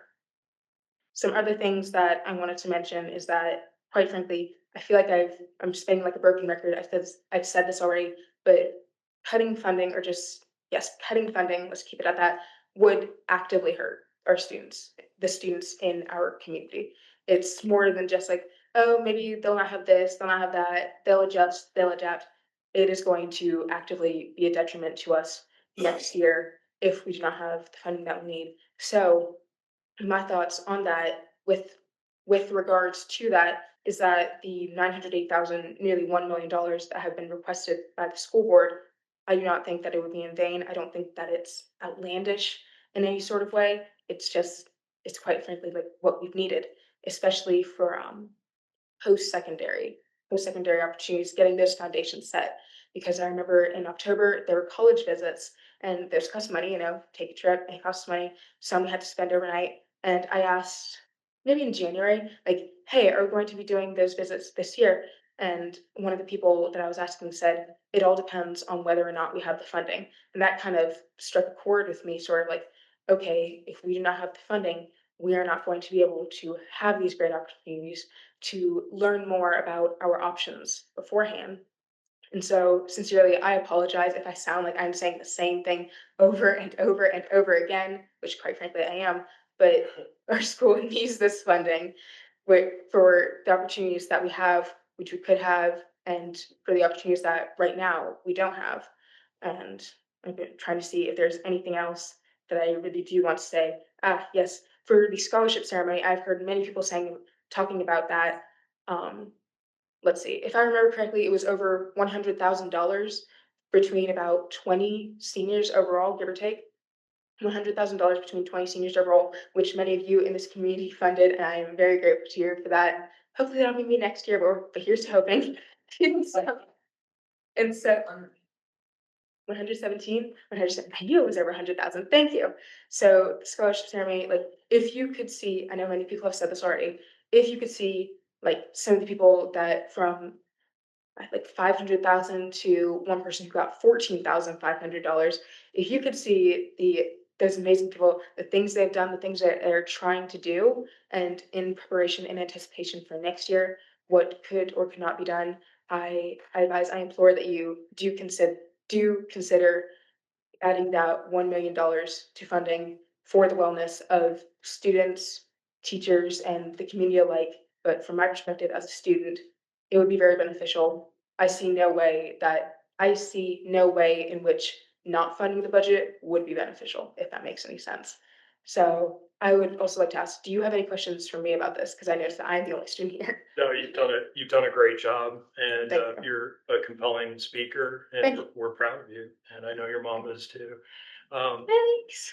Yeah, no, thanks for coming out, and it's really important for us to hear from someone like you. And I think there are some scholarship grantors who might be in the room who are probably putting you on the short list. So good job. All right, thanks so much. Yeah, thanks a lot. Really well done.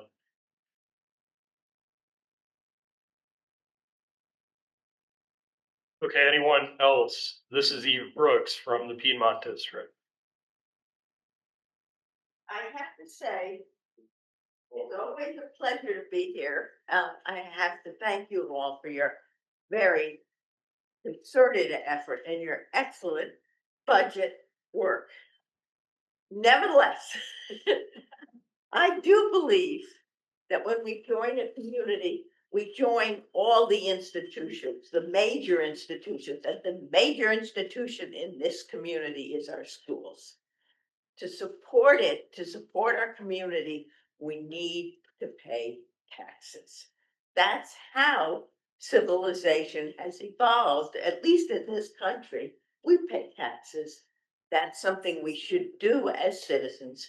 In this case, I have to ask you to raise the taxes even more so that we fully cover our schools. Having done evaluations similar to others about schools and what makes them quality, there's no question that what we pay our teachers has a lot to do with the quality we get. And I am very fearful that the budget proposals of cutting a full 500,000 more from the schools would be tragic for our school system. That is the heart of our community. I ask you to bite that bullet again and take it up a little bit more. Certainly, I like the recommendation that we do study what we can do on taxes, because obviously, having worked on trying to get the state to increase taxes, their share for years, I have to say we have to dig deeper in our own pockets. But I thank you so much for the work you do. And again, ask you to bite that bullet one more time. Thank you. Thank you. Anyone else? Ann Yeoman, you're up, and you're in the Piedmont District, I think. Is that correct? I'm sorry? You're in the Piedmont District? Yeah, sure. Yep. Sorry, I'm asking the hearing aids don't work together very well. Okay, So, some of you know that one of the things that I do pro bono in the county is I do financial coaching for individuals. Sometimes couples, sometimes individuals. And one of the themes of my coaching is there are always choices. There may not be good choices. There may not be happy choices. There may not be choices we would like. We've gotten ourselves in messes, whatever, but there are choices. So right now, we are in an environment where there are multiple big, extraordinary calls on local funds. And we are in uncertain times with respect to tariffs and inflation and all kinds of other things. And most of those things we can't control. Okay? But there are things that we can control. We can make choices. Okay? So I just, I'm not going to reiterate a lot of the things that people have said about the importance of teachers, and all of those things are really true. But I do want to suggest another theme that I don't think has been raised yet, which is that the school system, and by that I mean the students and the facilities and the faculty and other staff and the funds needed to make them the best possible, is not really an isolated entity or an institution. The schools are in many ways the heart of our community. I think someone has already said that. But it's really the only place where residents have the opportunity to cross paths from a lot of different directions, a lot of different economic areas, a lot of sectors, a lot of different professions, a lot of different primary interests. They can cross paths. In addition, very specifically, the schools offer many services to the larger community. So for example, in terms of facilities, I'm sure some of you went to the recent Lions Variety Show that was at the high school. Some of you have children maybe, or grandchildren, or neighbors' children, who play on rec leagues that are not school teams, but they use the school facilities. Okay?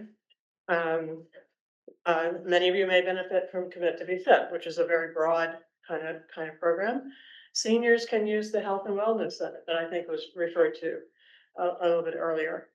There's course and summer camps and all kinds of other things that really touch a lot of different dimensions of our community, but are not necessarily the formal functions of schools. But if we don't support the schools, we can't have those functions either. Right? We're going to lose the ability to do those things. So I would say that the school system gives back to the community in many ways beyond their primary goal of educating students. So last Thursday, a couple of people have referenced the scholarship program. So last Thursday, I went to the first, there are going to be 2 scholarship awards ceremonies. And the students got scholarships from, I don't know, more than 30 foundations, families, individuals, institutions, and so forth.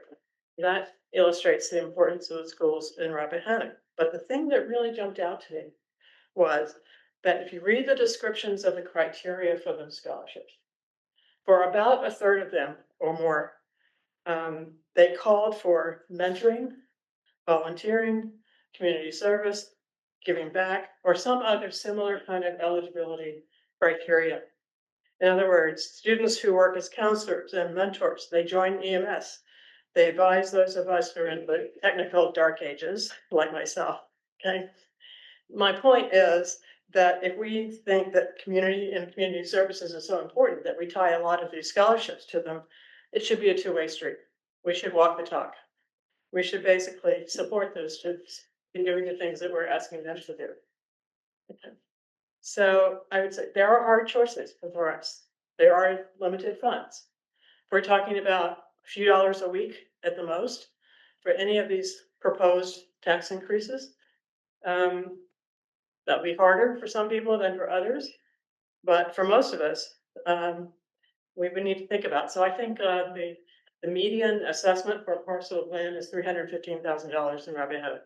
So increasing the real estate rate a penny comes out to like $1.30 some cents. Right? So we can choose. We can choose. It's important. It's a choice.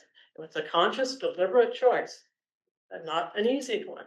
But we can choose to prepare our students to be the best citizens and the most successful parents and employees that we can. By fully funding the school budget, we can choose to make that happen, or since we can't control all those external factors, we can make a really critical choice to be the difference between what the students have to be prepared, as some people have referenced their own preparation, or not be so well prepared. But it is a choice. There are always choices. And so I would suggest that you make the choice for our students. Thank you. Thanks, Ann. Anyone else?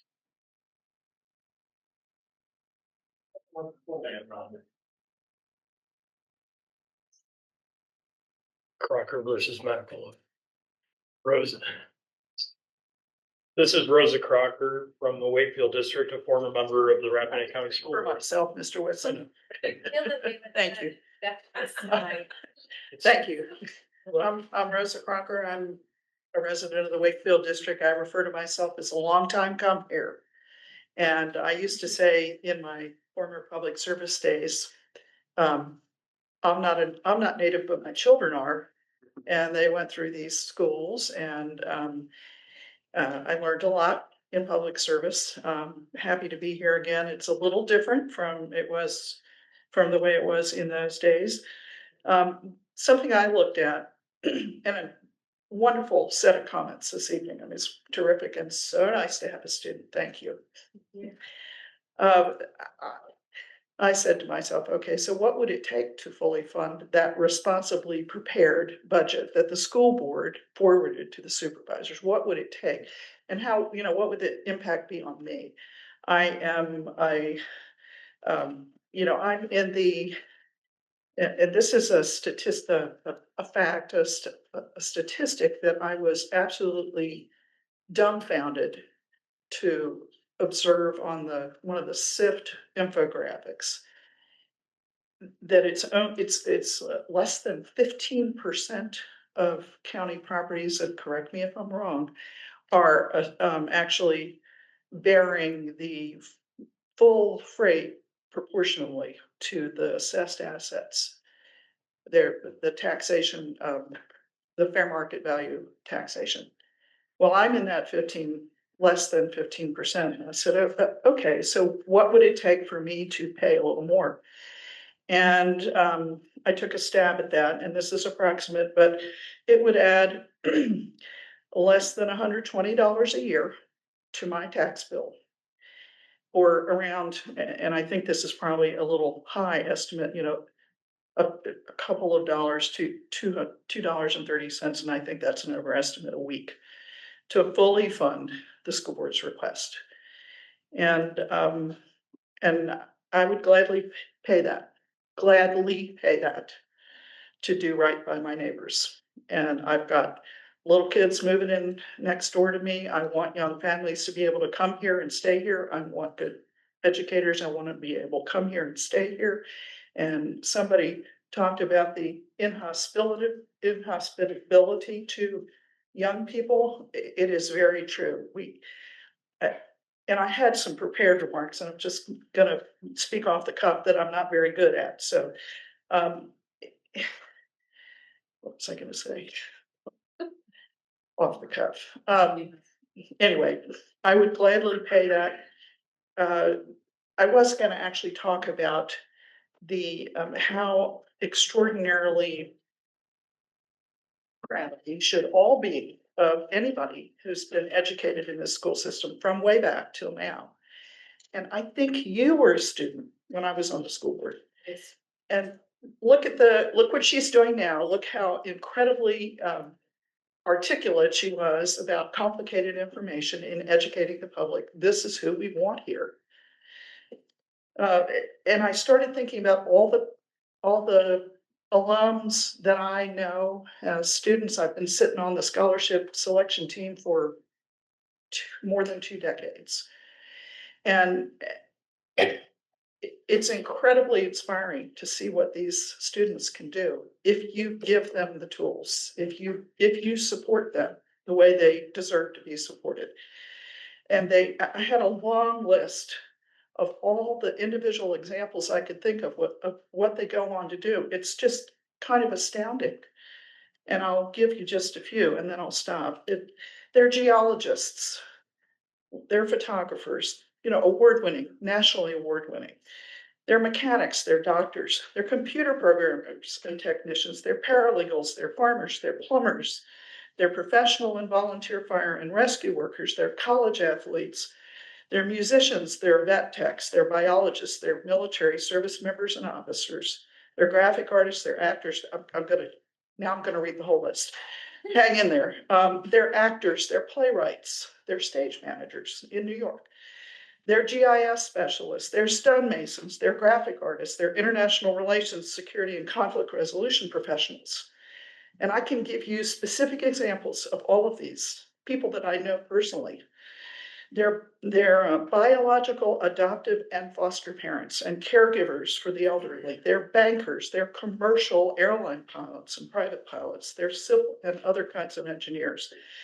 They are occupational and physical therapists, they're construction managers, art professors, cabinet makers, wood and metal artists, electricians, pastors, music therapists, church organists, hospice workers, nursing home managers, administrative assistants, thank you, bookkeepers, nonprofit managers, real estate agents, speech pathologists, writers, journalists, painters, welders, legislative aides, gym managers, public health, traveling and hospice nurses, psychologists, social workers, preschool, elementary, middle, and high school teachers and administrators, lawyers, judges, office, property, and business managers, sound technicians, security guards, innkeepers.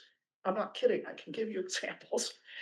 Restaurant owners, chefs, librarians, custodians, and housekeepers, bus drivers, yoga teachers, gardeners, and herbalists, massage therapists, I'm almost done, ESL and special educators addressing the full gamut of learning and behavioral needs, equine instructors and therapists, solar company and internet installers, state police and sheriff's deputies and dispatchers, data systems managers, carpenters, psychologists, social workers, you get the picture. So we're not preparing them for one thing. We're building a launching pad, and we want to make it solid. And we know how important education is. We also know that failure to educate is tied to so many negative consequences. And you know the old saw about being able to predict the prison population based on whether or not children are reading a grade level in grade 3. So, just here's the legal aid person. Just think about that. Yeah, let's not go there. So, from my point of view, this local revenue generating model is just not meeting our need. And the state, I know how disappointing it is that the state, the SIFT effort was not successful this year. We took a crack at it when I was on the school board. I know it's a tough nut to crack, but we've got to redouble that effort. We got to stay after them until we get the fair shake that these children need, just like any other. So I would implore you not to balance the budget on the backs of school children, families, and staff. It's too high a price to pay. The long-term consequences are not worth it. Let's figure out how to do this, how to be more generous with their neighbors, and how to achieve the vision that the school system has set forth, which is a premier public education in a rural school setting. That's the challenge. That's their vision. That is worthy of investment. That's something to be proud of. So get creative, be bold, and as you've heard me say before, to quote my esteemed predecessor on the school board, Paul Nichols, our wealth is in our children. Thanks. Thanks, Rosa. Awesome words. Thank you. And I think I know at least a handful of the people you described by job title. I could picture some of them. Betsy Deedle, in the Wakefield district.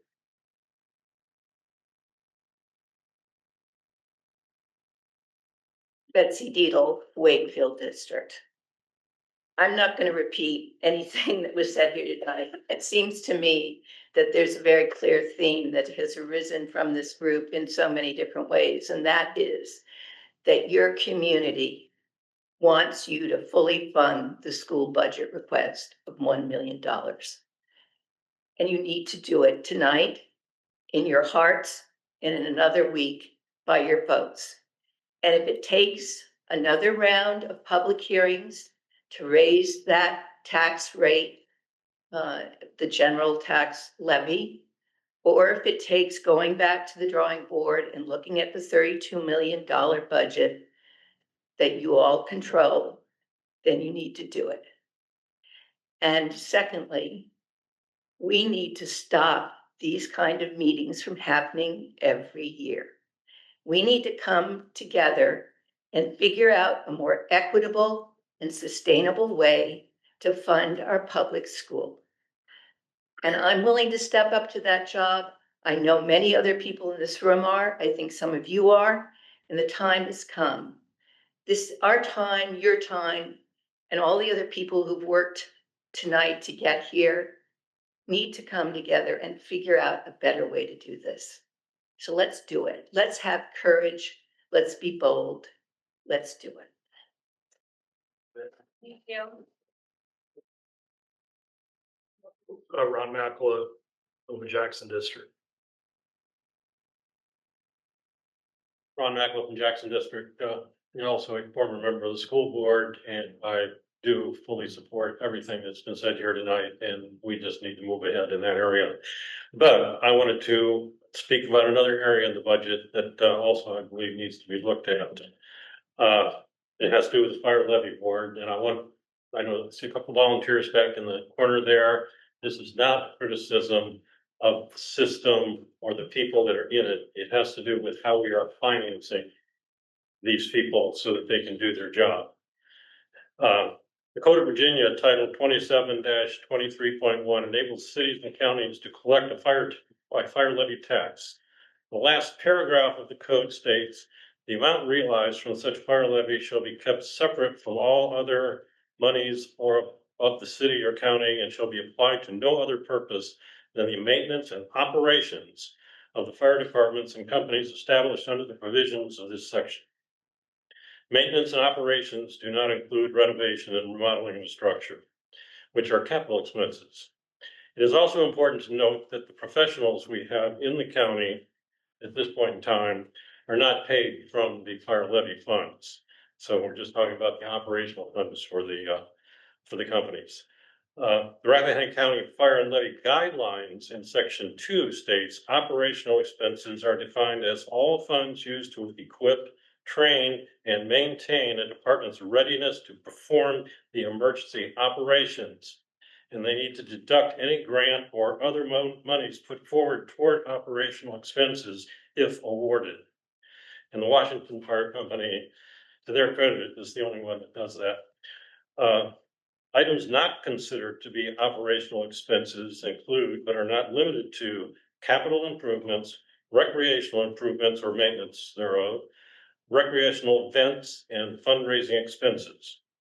In Rappahannock, volunteer departments are operated as limited liability corporations. Their buildings and equipment are privately owned. And with the fire levy funds, we do fund the operations of the companies at this point in time at 100%. But my first question is, why do we pay 100% of the operational expenses for Amosville and Chester Gap? Both companies receive funding from the counties they border. According to the guidelines, the funding must be reported to the Fire Levy Board and deducted from their funding submissions. This is not taking place.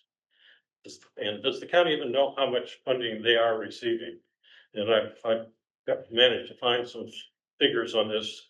Culpeper's budget information appears to indicate that Amosville has received $38,000 per year from their fire levy money for operating expenses for the last 3 years. Why was that amount not reported on their fire levy bill submissions? Chester Gap Fire and Rescue in 2024 was paid $167,000 from the Rappahannock Fire Levy Fund award. But they only ran 40% of their calls in Rappahannock County.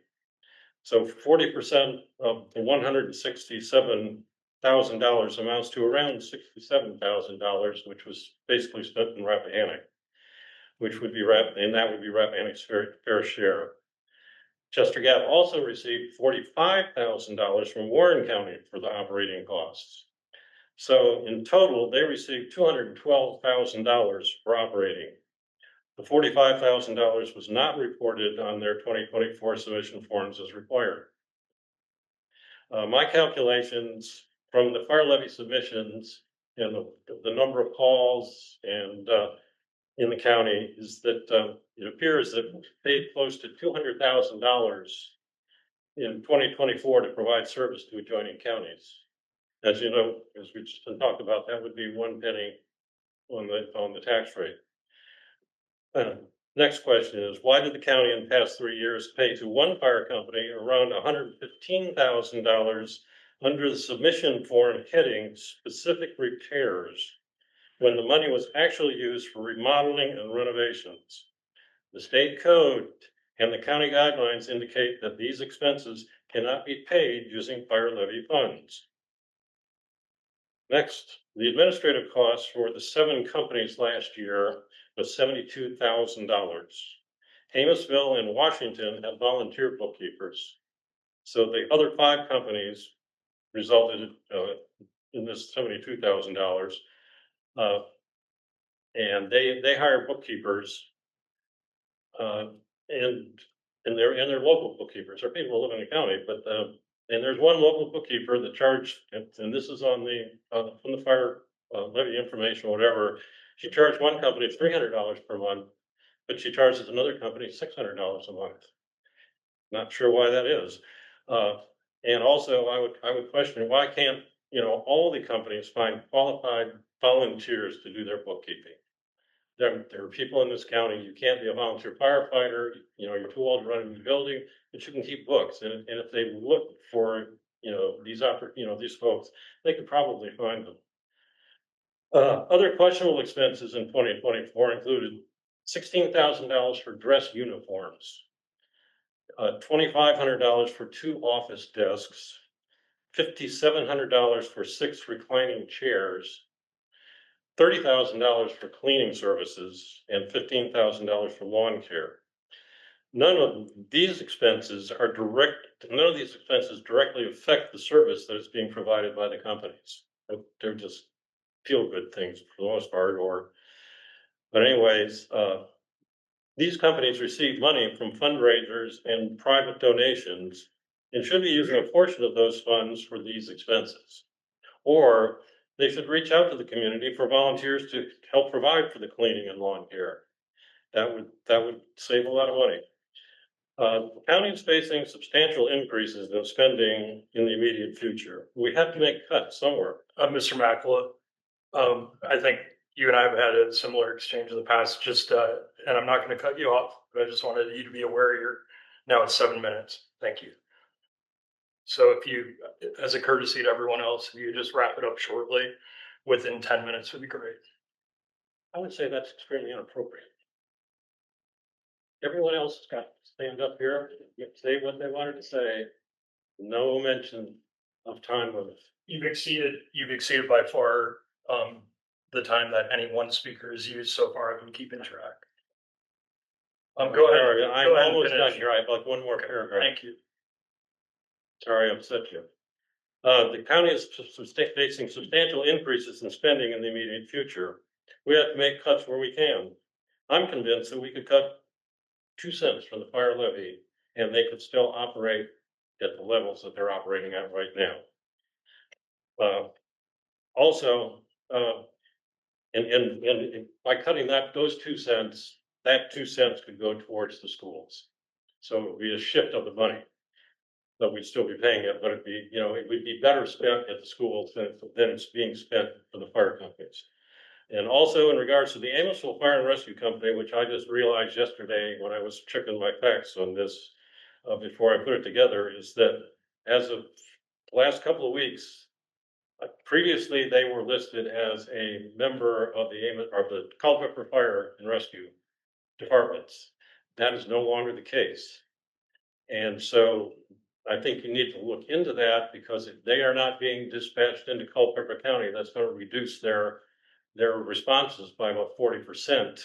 And that in fact could perhaps reduce the required funding for the fire levy. So I'd ask you to take a look at that.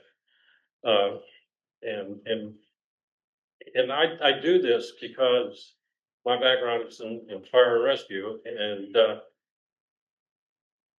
it's important And we need to have it, but we can't afford to just throw money at it. So I would hope that in your decision making for the new budget, you will take a look at this and see if we can't reduce that funding. Thank you. Thank you, Ron. Thank you.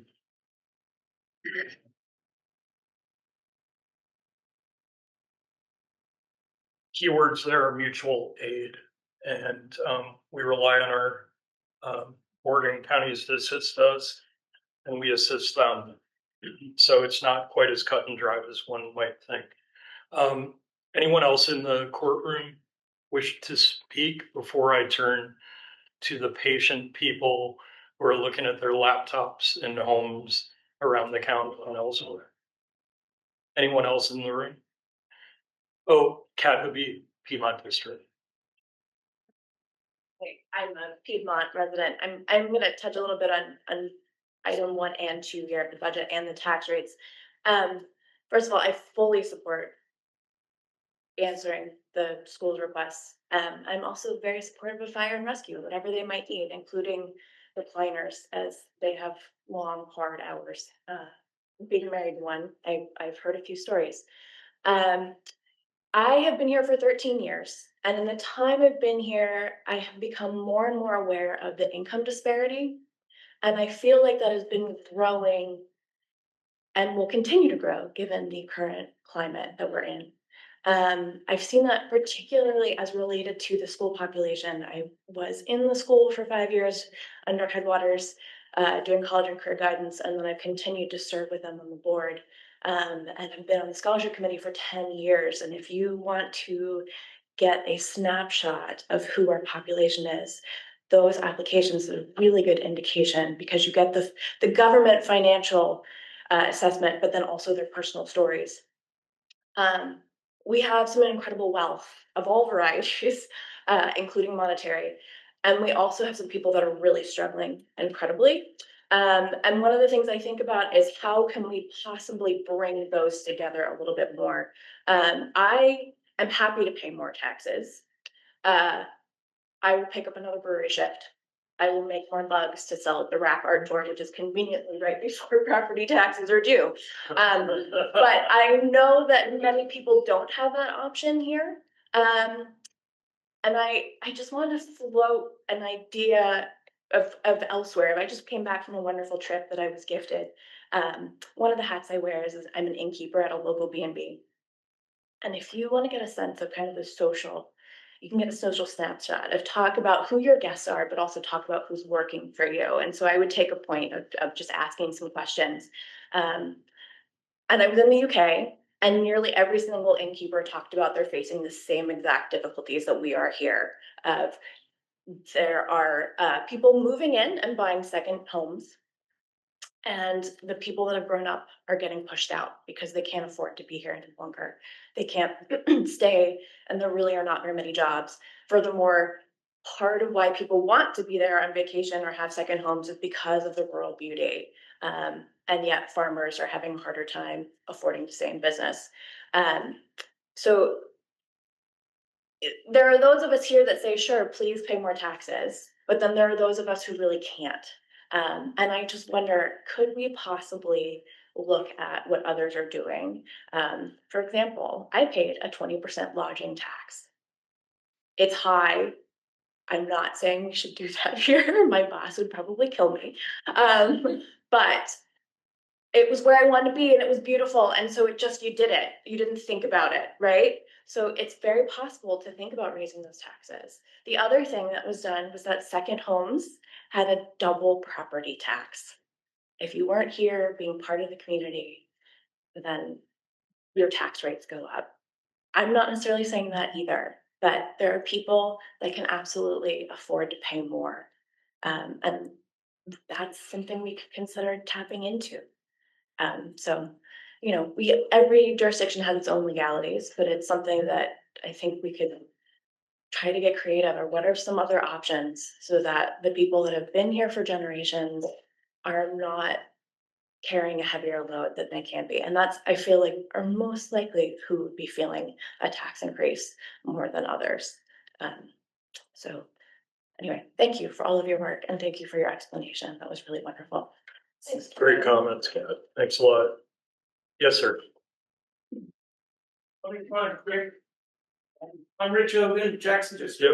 Yep. Thank you. K-3 adult children go through the system. I teach at the high school, career and technical education. And I want to report on some positive news. One of the best things we've had going, particularly in the last 5 years, is our partnership with Laurel Ridge Community College. And we now have a pathway through our POG office, Profile Graduate, and that through funding of groups like the Lions Club to fulfill the dreams of these students at Rappahannock County.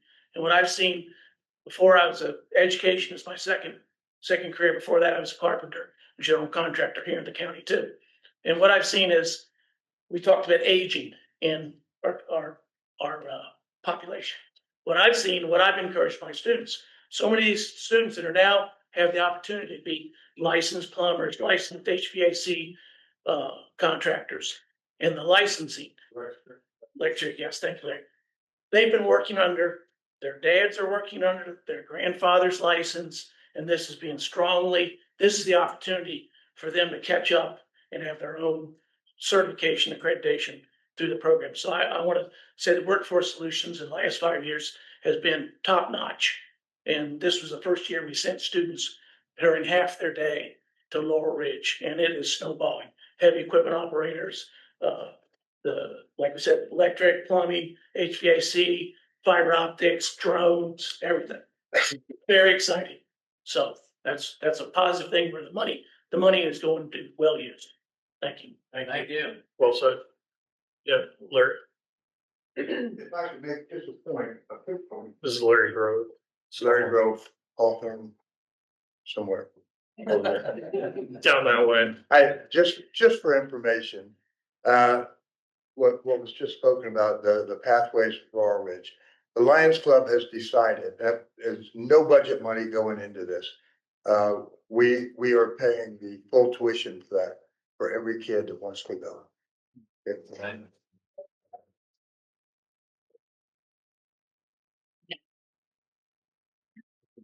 Anyone else? Okay, I'll turn to people who are online. Frankly, I can never figure out how you hit the thing to tell us you want to speak, but hopefully you're smarter than me. Yeah. Attempt to raise your Zoom hand, please. Yeah, I just refuse to say things like that. It's just I'll do it for you. Very analog. Raise your hand and anyone? Shannon. Okay, Dr. Grimsley, the superintendent of the schools, and I believe she's in Stonewall. She has to unmute herself. I can't do it for her. You got to unmute. Yep, go ahead. Thank you, Mr. Vice Chair. Can you hear me okay? Yep, we can hear you well. Thank you. Thank you so much, members of the board, county administration, fellow community members. I apologize for not being able to be there with you in person this evening. I'm out of town for a couple days for spring break, but I appreciate so much your continued service and for creating this space for meaningful public engagement tonight. I want to extend deep gratitude to the many citizens who have come forward with heartfelt words in support of our schools. It means so much more than you know. I especially thank so much one of our stellar students, Ruth Cassette, who I had no idea was going to be there, who stood up for the student body. I'm not surprised, as she is the school board student liaison and represents the student voices so incredibly well every month at our school board meetings. Also, thanks Creighton Long and Rich Hogan, two of our stellar teachers, who reiterated how important having not only qualified, but masterful and dedicated teachers, how important that is to education and to the whole community. I will say, I think I have the greatest job because I work for the people like these people you heard tonight, but my job really doesn't matter at all without the work of our incredible teachers, who are the only people in the whole district who have a direct impact on student achievement. This is a major driving principle in our budget proposal. The budget proposal that our school board adopted is much more than just a ledger of aspirational expenses. It is a blueprint that reflects the road to remarkable. It's our comprehensive plan, that many diverse voices of this community, the parents, staff, students, businesses, local community members, helped to shape. Every dollar requested is directly tied to a strategic goal around rigorous academics, real world career pathways, modern facilities, physical and mental health supports, and the recruitment and retention of educators who bring, like I said, not only expertise and experience, but their full hearts to the classroom every day. And I know you could hear the passion in their voices. I know firsthand the fiscal pressures our county faces, and I want to be clear that I share those concerns. And that's why we've been fighting alongside our county administration and local leaders for years to try to secure equitable funding from the state. Through the SIFT initiative, we've partnered to advocate in Richmond for the removal of a cap that unfairly limits our state support, something no other county in Virginia faces to this degree. And what I love about that is we've built a model of collaboration and not conflict, which I think is very apparent in a hearing like tonight. So thank you so much for that. I also appreciate the vice chair's framing at the start of this meeting. And I do want to clarify that while the county's proposal is technically a reduction to our requested increase, in practice, it is a cut to our ability to meet students' needs, many of those that are required by the state. As you could tell, the General Assembly, if they had lifted the supplemental basic aid cap as proposed, our CPS would have received an additional 1.7 million more this year of funding designed specifically through basic aid to meet the state's own standards of quality for education.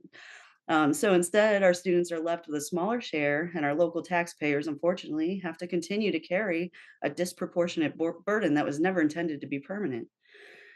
So yes, what we are not being cut below last year's level, but we are being held back from advancing what our students, families, and educators truly need, and that deserves to be named. We understand that every budget decision has trade-offs, as does ours, and you have many competing priorities before you. We respect the hard choices you're tasked with making, and thank you so much for standing up in service to your community. Tonight, I feel like you've heard a very clear message. This community believes in and deeply values its public schools.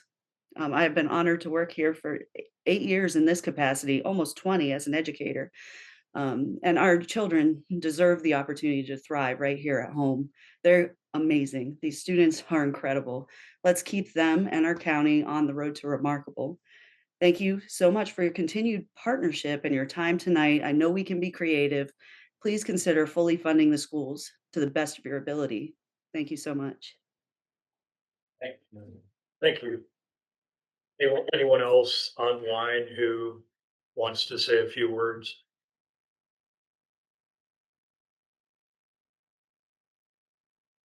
Okay, with that, I'll go ahead and close the public hearing. And this is somewhat mechanical and odd that we're going to close the public hearing and immediately open another one. So hold together some energy if you want to speak again. So we closed the public hearing on the fiscal year 2026 budget.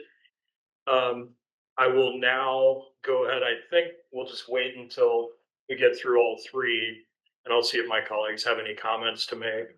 I'll go ahead now and open the second public hearing. This is on the tax rates.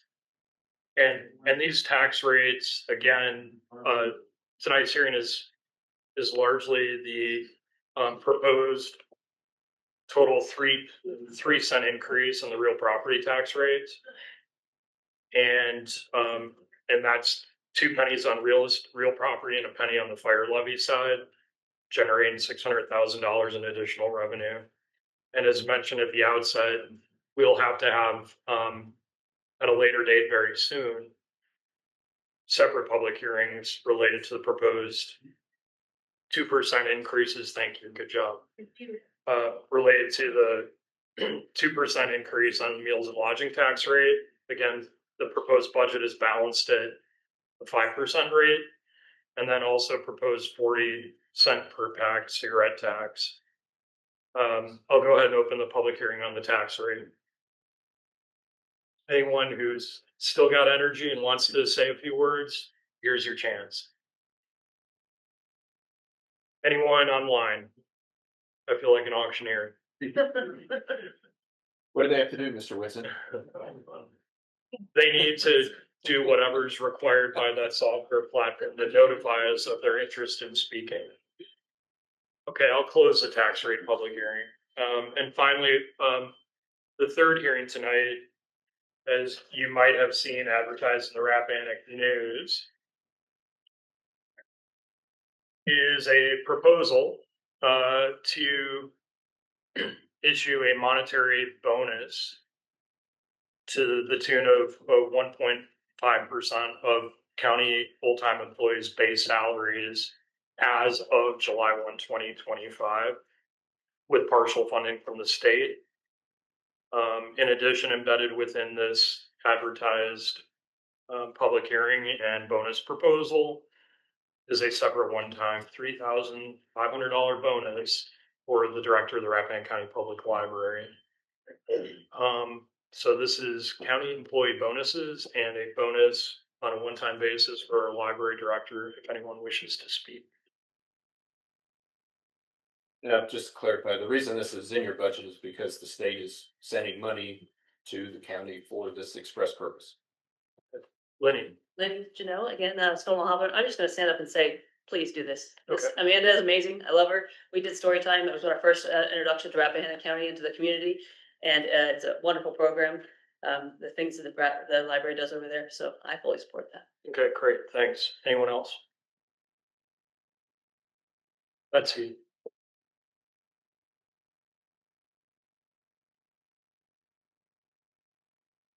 I second that. Everybody knows that they are under incredible stress right now with the federal cutbacks. They may lose their connectivity to the national grid. They will lose support for professional development. And she has hung in there and done an amazing job despite the last month of real trauma, I would say, to the entire library system of our country. Yep. So please support her in her work.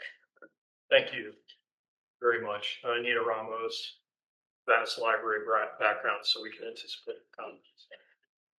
Well, I was just gonna say, as somebody who lived in library land for 27 years and was originally planning to be a children's librarian, you have a terrific staff over there at the library. And your head librarian is just tremendously good at what she does. And right now it's a hard row to hoe when you're in the library world. So please help her out. Thank you. Thanks, Anita. Anyone else? Rosa, I won't introduce you. So I fourth that, and she's another proud Rappahannock. Name and district, please. I'm sorry, pardon me. You want my middle name too? My children's birthdays, Wakefield. Rosa Crocker. I remember Amanda as a student too. And I have librarians in the family and they're feeling pretty threatened, so. Okay, do thanks. Anyone else? We're not paying that bonus though, right? The library's paying that bonus. Right, so their investment fund. It's nice to treat everyone the same. Okay, the 3 hearing in a night, war of attrition continues. Anyone else? Okay, I'll close the 3rd public hearing. Thanks very much to everyone who came out. I wish I had said that before the bulk of folks left. But, Shame. I really do appreciate everyone coming out. Okay, I'd like I know Miss Donahue might or might not be able to comment now. I wanted to give her the opportunity to say a few words about what she's heard, if she is so inclined, and if you're not, we get it. So just let us. Oh, there you are. I think. Go ahead. I have been paying attention and have really appreciated everyone that got up and spoke tonight. I am sorry I can't be there, but I am enjoying where I am at the moment. So there was so much information with regards to the schools. It's obvious it's a passionate and extremely important topic, and one that I'm getting more and more engaged with, just learning about. I can't imagine doing their budget given how many people or business, government, everybody's got their hands in it in one way or another, and trying to know where they're going to be tomorrow looks to me like it's a very difficult challenge. I don't know if it's possible or if I'm putting Bonnie on the spot and Dr. Grimsley. I don't know. So many people said, what could we cut that wouldn't hurt? And in general, basically saying nothing. Well, I bet if we took a really close look together one more time and realize that salaries are so very important to continue to be able to hire the best teachers we can. I just have to believe there's something in there that we could do to get a little bit closer together on this budget. I am far away, but that's the sense I got from everybody that spoke. And given the extra work I've been doing on school specific issues. But thank you very much to everyone that spoke about that. The crisis, hiring teacher crisis, sounds so familiar to what we're seeing with paramedics that I hadn't really thought about that. And obviously, we all know we've got to have great teachers. I think when we had talked before with Dr. Grimsley, we were trying our best to make sure the budget would cover the salary increases and the insurance. And maybe there's a gap between what we're talking about with the 3% increase that the state is recommending versus what our salary chart shows us that we see when the school board presents it to us. And then I feel like I should say that I greatly appreciate everything that Chester Gap volunteer fire and rescue is doing for both Rappahannock County and Warren County. These folks are 24/7. They're skilled paramedics and firefighters, and they don't look at a line when a call comes in, and I'm very glad they don't.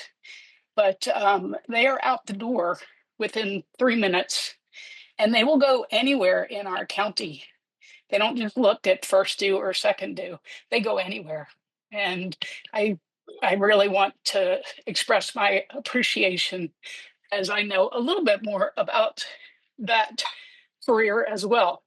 But I think that's enough of my time. I just really appreciate everyone being there tonight and standing up and speaking what you think is important to the Board of Supervisors. Debbie, we really appreciate you sacrificing and staying online. And hopefully you still got time to have fun tonight. So thanks again. Thank you. Donna Comer. Well, first and foremost, thank you. Today, I really thought that was all I would say tonight, because tonight's meeting is really about hearing from you all. So I had it in my mind, I'm gonna listen. And at the end, I'm just gonna say thank you for coming out. And I'm kind of sad everybody left. So they couldn't hear me say thank you. I really do appreciate it. We need to hear from everyone in our county.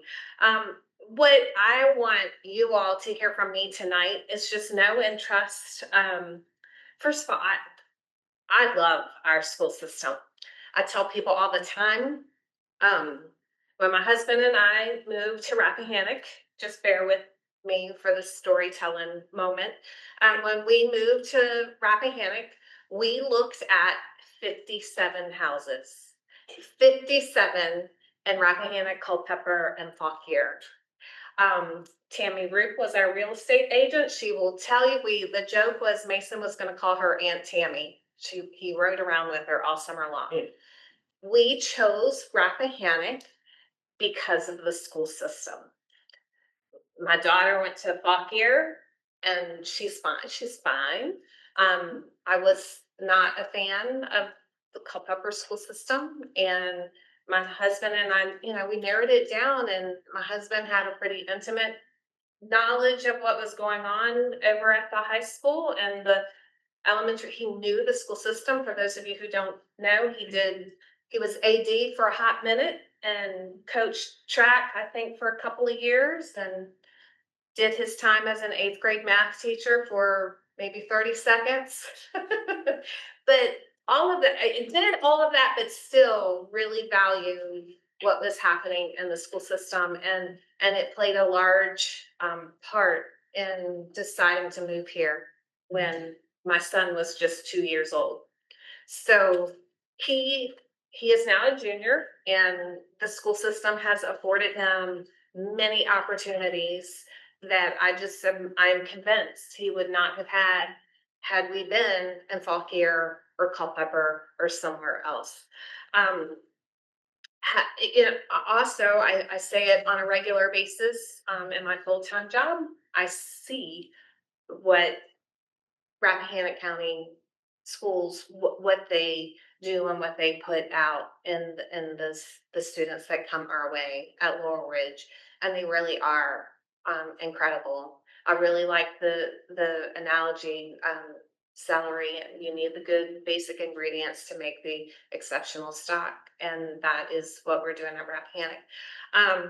So now what we're faced with is doing making some really responsible decisions and working on this already tight budget. One thing I just want to point out, and I hope my constituents have learned, if nothing else, those who engage with me on a regular basis, I really do study this stuff. So I have with me today the Rappahannock County Economic Overview from Chimera, and they are one of the more trusted economists, in our nation. And it's a group that we look at and work for. And I just want to share with you, 17.6% of our 7,409 residents are under the age of 18. Now, conversely, from 55 to 64, we have another 17.5%. So it's pretty two equal numbers. But where I'm headed here is that 0 to 18, we got to take care of them. They don't have the choice. The 55 to 64, they're coming into those retirement ages. They're working into, they're wanting to dial back, right? So some of them they're approaching that fixed income age, because then of course 75 years and older, we have an 11.5% of our 7,409 residents. So I just share some of those numbers with you first and foremost to demonstrate that I'm looking at numbers. I'm looking at numbers that Ms. Jewell doesn't even have, and I'm looking at them from a different angle. For instance, 38.9% of those 1,307 kids under the age of 18 in Rappahannock are in single parent homes. So the tax increase, yes, it's going to hurt. I was a single mom. I know. So it's going to hurt, but what's going to hurt that mom more is the increase, the heavy lift, the lift that she'll have to compensate for when the schools can't provide for for her kids. I was talking to parents last week while I was selling concessions at this school, and we're all talking about the fundraising we're doing. We volunteer this year. There's only one track meet at home, and the reason there's only one track meet at home is because the amount of people it takes to run a track meet. Again, I share that because our teachers are doing 2 and 3 things already. One of my favorite teachers, Rappahannock, lost last year. And when I asked her on the side, I said, could they have done anything to keep you? And she listed all of the things that she did. And then she said, I can go to Culpeper and I can do a fraction of that for more money. So I just, again, I share all of that so that constituents know that it is so much bigger than budget. And I, for one, definitely have my eye and my ears and my heart on all of it. So that is the long way of saying thank you for coming out tonight. And, we have a few more meetings, and all I can promise tonight is that we will work really hard. And I know that I will cast my vote. By the time I cast my vote, I know that I will cast a vote that will be the best we can do for everybody in Rappahannock, keeping all things in mind. Thanks a lot, Donna. We really value your perspective as like Christine, a parent with a child in the school system, and also you're with the Laurel Bridge. So glad you're with us on the board. Christine? Thanks, everybody, for coming out tonight. I mean, I think as we look around, we see part of the problem. It's that when the rubber hits the road, rubber hit the road early, with budget launch, what was that, a month and a half ago? I don't think there was anybody in the courtroom. We had multiple work sessions over at the library. I think we have 1 or 2 people in attendance for those sessions. They're not long, they're not arduous. We had a larger crowd for the last one, when it was becoming apparent the way things were going to go. But I'm sad when people stand up and say, I wish you taught classes on this stuff. We do. We teach a class every year. Nobody comes. It's free. It's in the evening. You don't have to rearrange your day. You don't have to pay money. All you have to do is show up.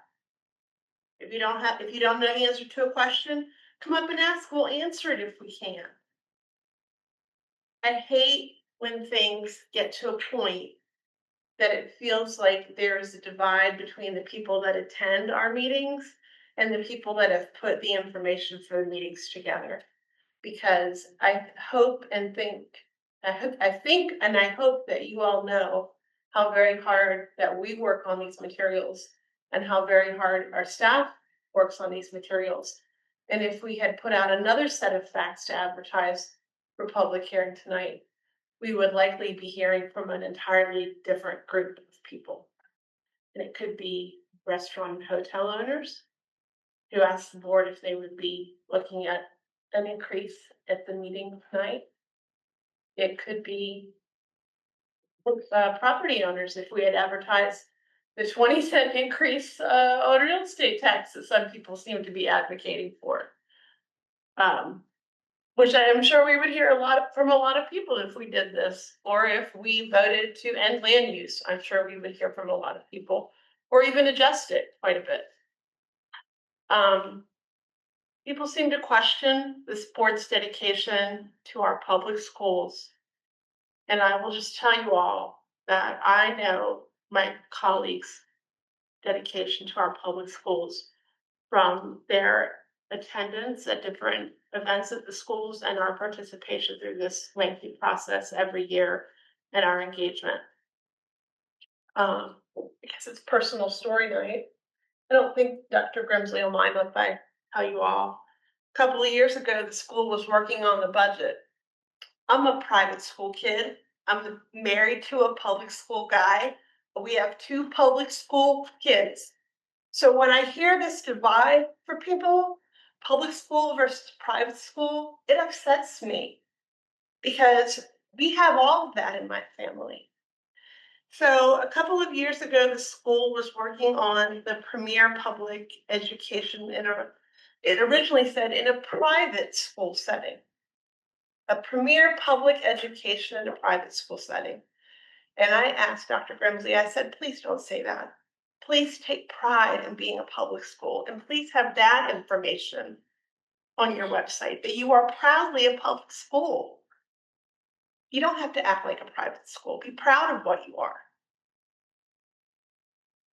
So I don't think any of you knew that. And I just wanted to let you know because I feel like there's sometimes a divide, and that's a shame. And I wish more people had hung out to hear what the board has to say because my peers and I work very hard, our staff works very hard, and there are hard choices to make every year. And this has been some of the hardest. And when we gloss over things like we chose to take a lower health insurance policy for county employees, that means deputies too. And that hurts. And those are also hard people to replace and recruit and retain. Just touching on a couple of the things we heard tonight, also from Ms. Habib. I appreciated her comments about taxing second homes differently. We did look at those numbers a couple of years ago and actually sent an article around. I think you and Debbie had it, about resort towns in Colorado having the ability to tax differently homes that stayed sort of in the local market versus those that became tourist homes or second homes. It's not in the Code of Virginia. We're not allowed to do that. We're a delightful state. We can only do what's prescribed by the Code of Virginia, and we can't do that. We turn over every stone.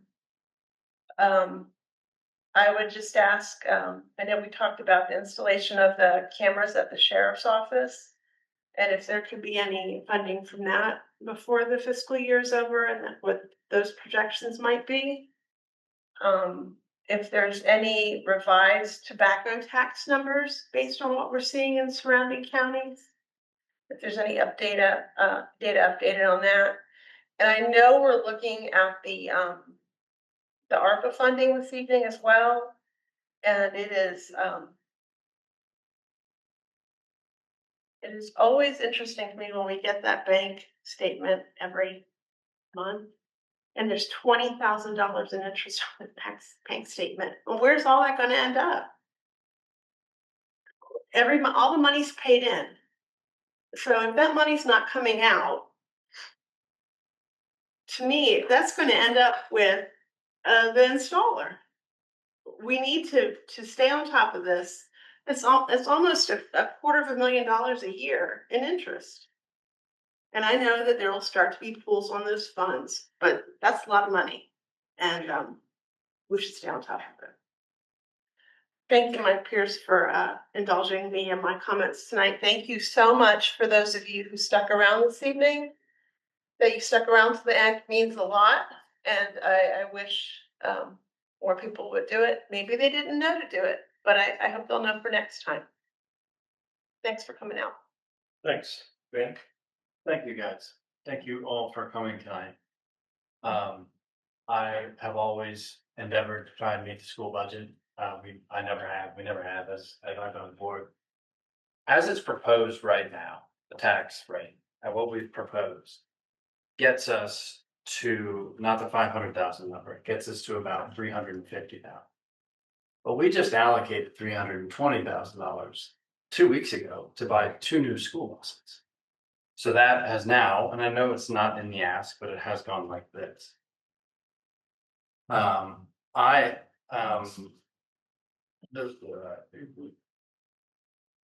schools are the best return on investment.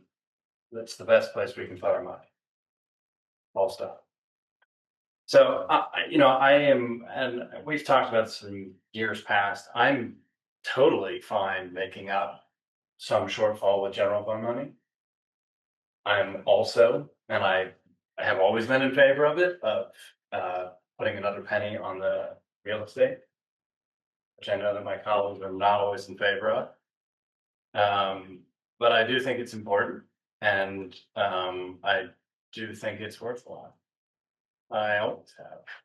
And it's just a reflection of reality. I have people calling me and texting me and emailing me constantly about not raising taxes. And I can tell you that I certainly did not get elected on raising taxes.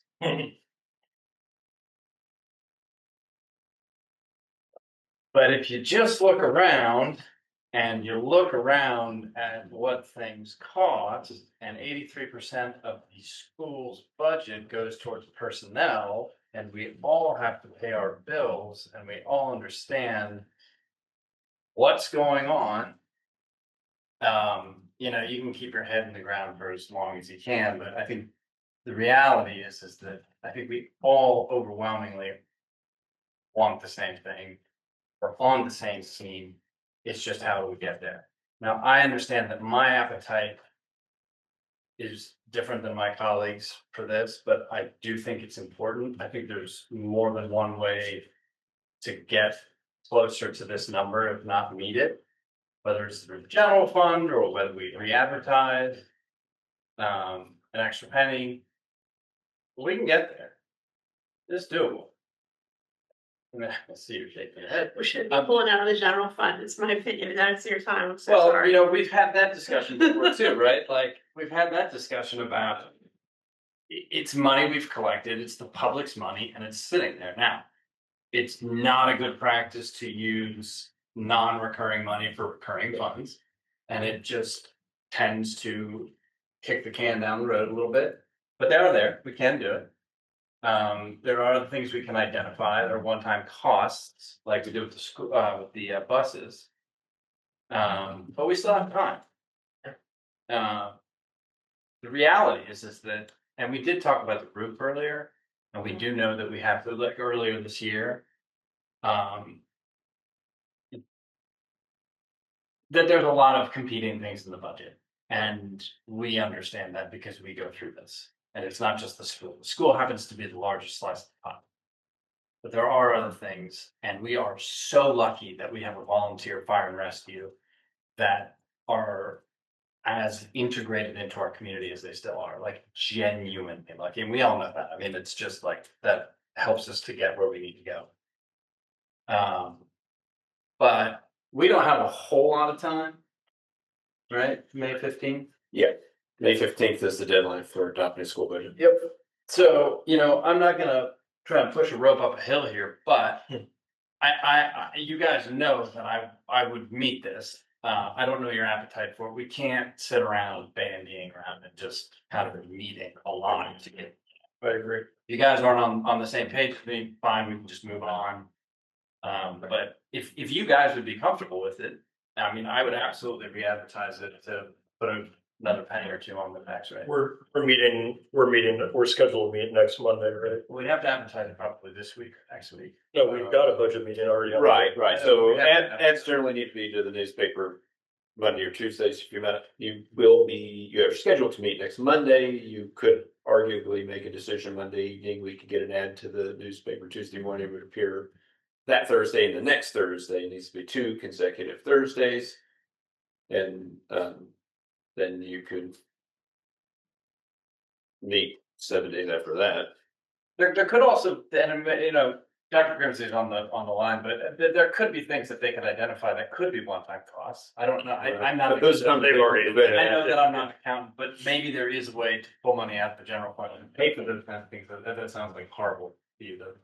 Yeah, they don't like it. We won't recommend it. That's where I am with it. So, you know, I am not an accountant. I'm not the CFO brain at all. So my business mind does one thing and that's it. Sir, I know you're eager to speak. I'll open a fourth public hearing for you. Just tell us who you are. I was wondering why we don't establish a 501c3 and have all these wonderful students that have been so successful from the Rappahannock County Public School System donate money if they want to. We do it at University of Virginia, and it's very successful. But you haven't put that forth to the graduates. Yeah. Would you just so we have it on the record, your name and voting district? Philip Grassman, Wakefield. Great. Thanks. So what are your guys' feelings? Well, let me, because we don't have a whole lot of time. That's fine. We're totally not into re-advertising it. Let's just get this done. I would be happy to do it. If you guys aren't, that's fine. We can move forward. So I just want to make sure that I'm clear and on the record where I stand on this. And I can tell by the looks that I've gotten tonight that most people already know. But since we're having a public hearing, I'll just state it. And if I could just tell a story very quickly. It is story night, so lucky you stuck around. And you're going to regret it in about 3 minutes or less, hopefully. It is an interesting tale. So last week, while I was on a work trip, I I liquidated my parents' estate. And we had a big estate sale, and it was a great sale because my parents had a house full of fantastic stuff that they collected for 65 years. And as I wasn't there, thankfully, so I could watch it from afar. But watching the things that my parents collected and valued reminded me of how I grew up. And those things were at the heart of how I grew up, which was mid 1970s. I just looked it up to make sure I was right. Kindergartner at McLean Elementary School. Still follow them on Facebook as if I'm still a student there. I guess around 1975, the term then was stagflation. My dad was unemployed. Interest rates were through the roof. Inflation was extreme. And we peddled antiques on the weekends in flea markets. And I'm not trying to soften the blow of my position on the budget and on the tax rates by telling you this story to garner sympathy, but rather to say to you that I'm coming from a very familiar place in representing approximately 1,500 citizens in this county. That familiar place is that my family went through really tough times and pieced it together. And I think now, especially having just gone through this recent event with my parents' estate, about how my dad managed always to piece it together so that I would never feel the financial pressure that he felt. And so it's from that place that I think about the many people I represent who are not here tonight for various reasons, who don't speak up at public hearings like this, for whom entering what could be an unprecedented economic downturn in the coming year, something that I think we have not seen possibly on this level since the time period in the 1970s that I'm talking to. And I think about my parents and cobbling it together and what would a property tax increase have done to them and what would it have meant back then as we were barely making ends meet. And while my parents struggled, I got a very good public education. I believe that this school system delivers a good public education, and I do not denigrate it. I do not disparage it. And I believe that we fund it quite healthily within the parameters of the revenue we can generate from a pretty modest county. And all I would say is that currently I am concerned about where our economy is headed in the months and possibly years ahead.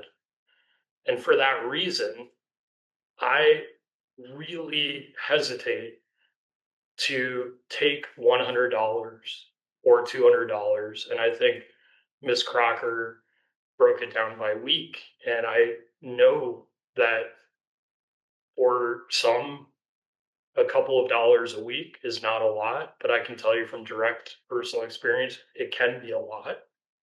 It can make the difference. And so I want to be clear. I'm a product of public education. I'm a product of a very, very modest upbringing. And because of that experience, I have to stop and think about all the people I represent who can't say or can't begin to think about increased property taxes being no problem for them, because I do believe in the times we are about to face, $100 or $200 for a household could mean buying gas or not buying gas, or buying groceries and not buying groceries. And Dr. Grimsley is awesome for recognizing always that this is a closed system where we tax our residents, which means we're taxing her constituents. We're taxing the very people who are attending the school, the parents who are supporting the children who support the schools.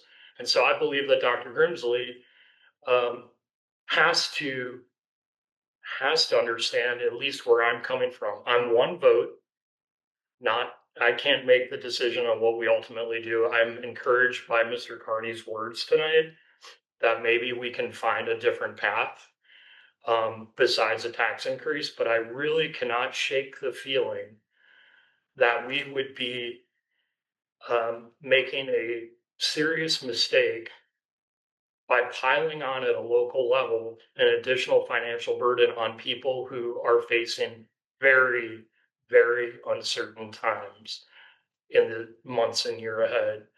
And so I don't want to stake out a severe position and say simply that I can't support any form of tax increase, but I do have to state the position that I'm disinclined to increase taxes this year. And that's not forever. I'm talking about right now. And I feel like we, in many ways, are back where we were exactly 5 years ago when I first came on the board and we were hit by a global pandemic and we all hunkered down. And those two words keep coming back to me. I feel like this is a time to hunker down, protect our own, protect our community, and be as conservative and restrained as possible, both in spending and in taxation. And I am open-minded. Ms. Childers is an extremely thoughtful advocate for public education. I look forward to speaking with you more and getting your perspective, because for me, there's fundamental tension there between putting $100 or $200 or $300 tax burden on a family in our county and the need to make sure that we're delivering excellent public education. I'm a product of public education. I love public education and I love my constituents. And sometimes threading the needle ain't too pretty. And I probably fail at it most of the time, especially now that my eyesight's going. So I want to thank everyone for coming out and thank you for letting me just state publicly kind of where I'm coming from. But I do worry about our most vulnerable citizens. And I don't think it's responsible, even for a second, to say, oh, a 3% or 4% property tax increase is no big deal. It's just not responsible to ever say that, because nobody knows what anyone else is going through.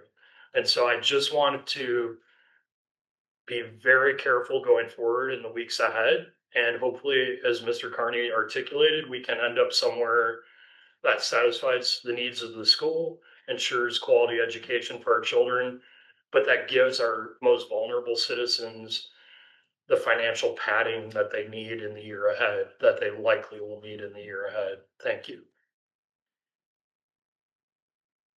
So I think if we did this, if we did an extra penny on the average house, which is 300,000, that would raise it to $120 a month, or excuse me, $120 a year more, which is $10 a month.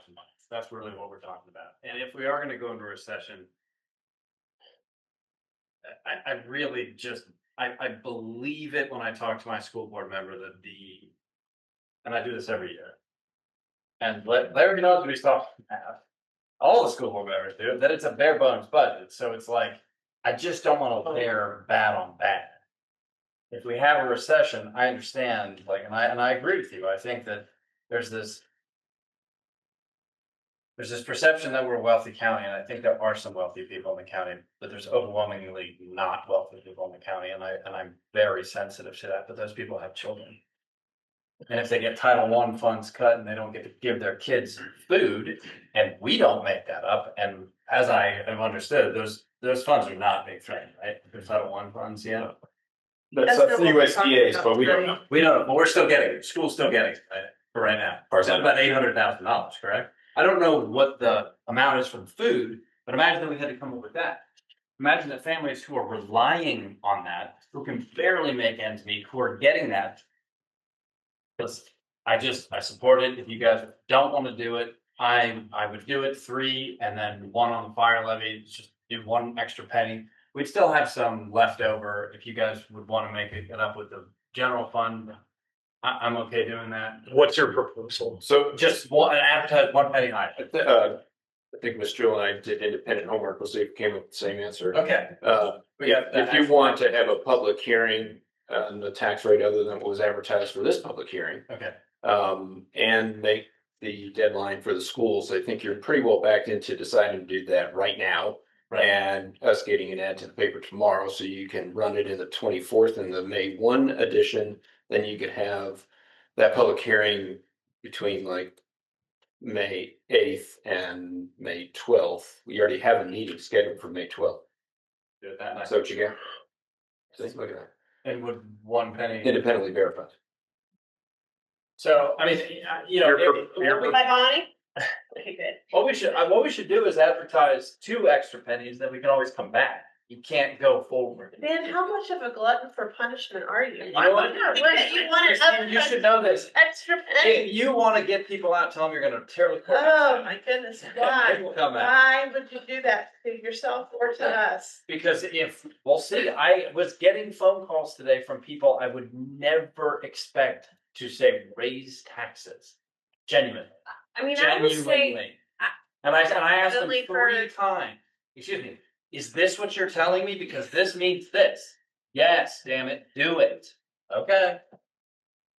I'm most concerned. And this is from the same person who calls me, always telling me not to do. So I'm just saying, if we advertise it, we don't have to do it, but we've advertised it. So I've got to ask a dumb question. We've advertised 2 and 1, so 2 on real property and a penny on the fire levy. Let's call it 3 pennies on the overall tax rate. So we would be going from 61 to 64. So call that 3 pennies on 61. So 3%, approximately 3% tax overall. It'll be more than that, but Yeah, it'd be more than that. It's 3 on 100 would be 3%. So 3 on 60 would be more than. Oh, you're right. Yeah. 5%. 5%. That's what I get. Yeah. It's 5%. Yeah. It's 3 on 60. Yeah. So on other types of, just educate me a little bit, on other types of public advertisements for hearings on zoning matters, for example, the feared Latin phrase void ab initio, and advertising one thing and then making a decision later, and that was not in the advertisement. When it comes to tax rates, am I correct that I guess where I'm getting at is, can't we always back off of what we advertise? Yes, so the tax rates that were advertised are a ceiling, and you could tax at a lower rate than was advertised. Right. And we usually, and in this case, the board chose to advertise a suite of taxes that exceeded the advertised budget. Yeah. You could pick and choose from those taxes to fill the need of the advertised budget, however you chose. Now, if you want to bring in more revenue than could is forecasted from those advertised taxes, then you'd have to advertise higher taxes and then hear from the public about those. So my question is, Van, you're proposing to go off of the 2 and 1 to 1 and 1. You're not. I think he's saying he wants to have a public hearing and advertise 4 and 1. Yes. Or 5 Yeah. total, and see what the public says. Yeah, just have the public come out. That's what I heard. And if you want to do that, you need to make that as a board, Yeah. make that decision tonight to schedule that advertisement for, say, May 12th. Schedule it the public hearing. And No then wonder you were smart. dude. I was like, And then bring it back up. Shoulders happy right now, and that's what caused. Just tell them it's my fault. Everybody can come scream at me, and then we take a vote, and there you go. Well, this board functions by motions and votes, so if that's what your, I'm saying. if that's your thoughts, that's how we should proceed. I will tell you, I think that we should. I think that we entrust this process to Ms. Jewel. And if things have been taken out of the school budget and not put in for recurring revenue. I would like to hear the reasons for that, and I suspect they are very good reasons. Well, what I'm proposing only meets the 500,000 shortfall. Right. It just meets the school budget. But why was that amount chosen to be the amount of the shortfall? We included in the original proposal, the amount the schools needed for the 3%. This was the full amount of the 3%. We backfilled what was one-time money in fiscal 25 with ongoing money in fiscal 26. So that shortfall wouldn't be there. And was it the book? The health insurance? The one-time, yes, the one-time funding in fiscal 26 is books. And there was something else. It was like $93,000 total. And so ultimately, it's an integer function, right? Where we're looking at whole pennies. We're not suggesting partial pennies on the tax rate. So we get the budget close to, meeting revenues and expenses. And then it's like, okay, 2 pennies will get us this far, 3 pennies will get us that far. Right. And then we try to make it meet in the middle the best we can. Thanks for refreshing our memory on this, Bonnie. I know you walked us through earlier. You're welcome. I just found the page. It's $80,000 for textbooks. Right. And $15,300 for the local match requirement for a hardware grant. Okay, so that we made that a one time. Yes. Okay. Yes. With the other. It's how it's with. As we have this right now, we have a $349,000 shortfall. Yeah, we have just spent $325,000 on school buses. Public is not maybe aware of, but whatever. We did that. But on what they asked us for and what they've worked out, we're not meeting that number. Now we have given them $325,000 for buses that they didn't take into consideration. Then we also bought the books. And we bought the books, and I hear that. But year over year since I've been on this board, it has been a skeleton budget. They have put off all kinds of capital projects, and we can debate this all day. We can, I have parents that say, do they need to do this? And I have other parents say, they don't need to do this, but they do need to do this. I'm just saying that I have faith in our school board that when they asked us this, I've held this position every year, is that whatever they ask us, and then I talk to the members and I say, is this as tight as you guys think it needs to be? Yep. That's what they're elected to do. This is the first year that they've had to cap them.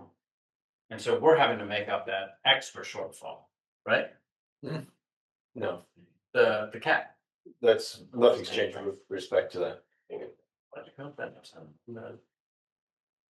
There was special targeted funding that didn't go through that cap for the raises this year, so they did get that. Right. But my point is that I don't think that there's fluff in there.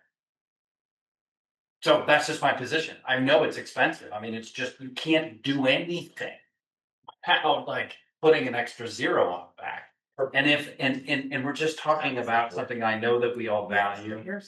I'm just saying, I think I'm in a different position than you all, that I would meet this. And if you guys don't want to, that's fine. I was just suggesting that if we do advertise to get people out, tear the courthouse down, maybe we could get people out here that would say, hey, don't do that. Yeah, exactly.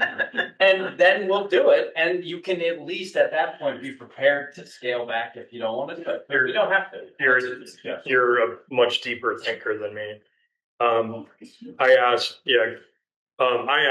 at some point, question number 27 out of 50 in our budget question list. You probably remember this.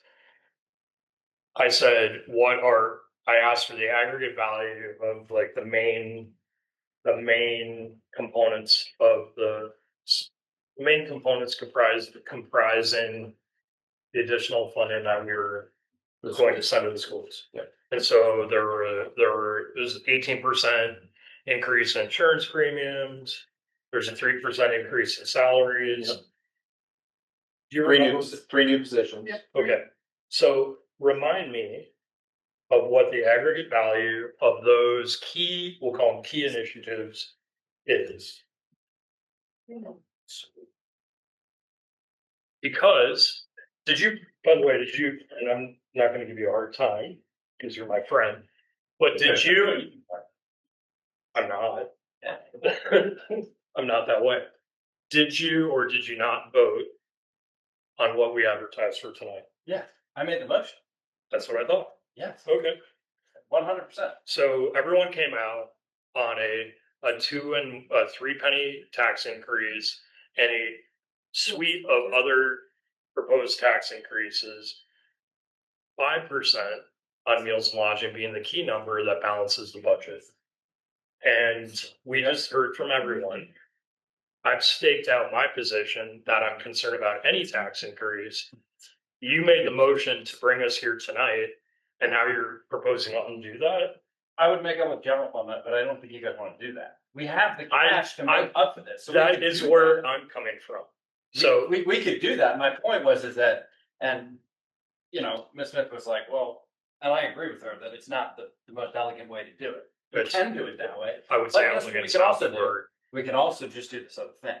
So that's, well, we could advertise it. It's very easy to do. We make the advertisement, people come out, don't tear the courthouse down. We just get the people in here just talking about that number. Then we can make a decision. Or we can talk about, and maybe you guys don't want to do this, but this is why we're here tonight, is to use, you know, the cash in the general. And full transparency. So I've got the one question on the table, and Bonnie is so awesome at pulling information quickly. So there's that. And then the second thing is Van. I asked Bonnie the dreaded question, and she provided the appropriate answer that drawing on cash, it creates a structural deficit. And I get that. So I'm finally back to where I started my storytelling tonight, which is I'm worried for everyone in our community. Very worried. I'm worried what is about to happen and is already happening and happened when the market closed today at 5:00. Yet another huge drop. We are entering very tough times.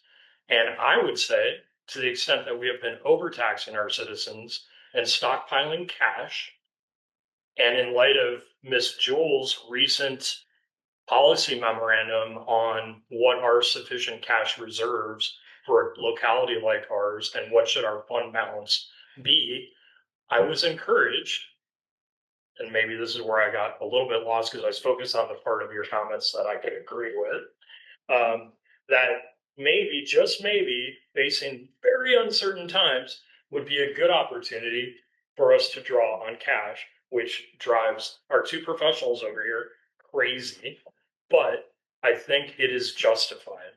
And so I want to know the aggregate value of the key drivers of the funding deficit we're trying to cover.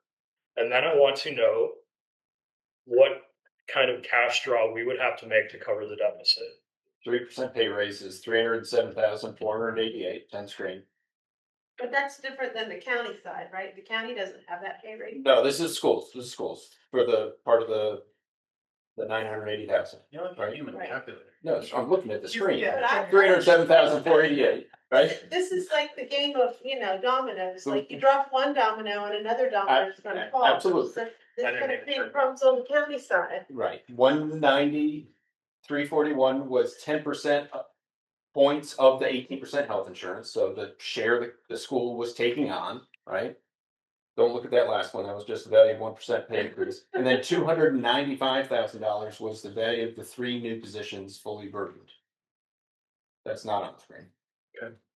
So that's the first 3, 6, 7, 8.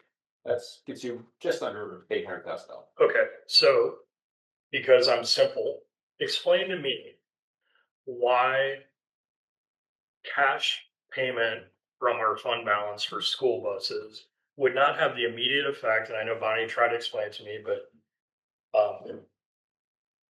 I'm still not clear on this point. why would our decision to fund textbooks as a one-time expense to pay for school buses from our county fund balance not have the direct effect of lowering by an equivalent amount what we're trying to make up from the school budget?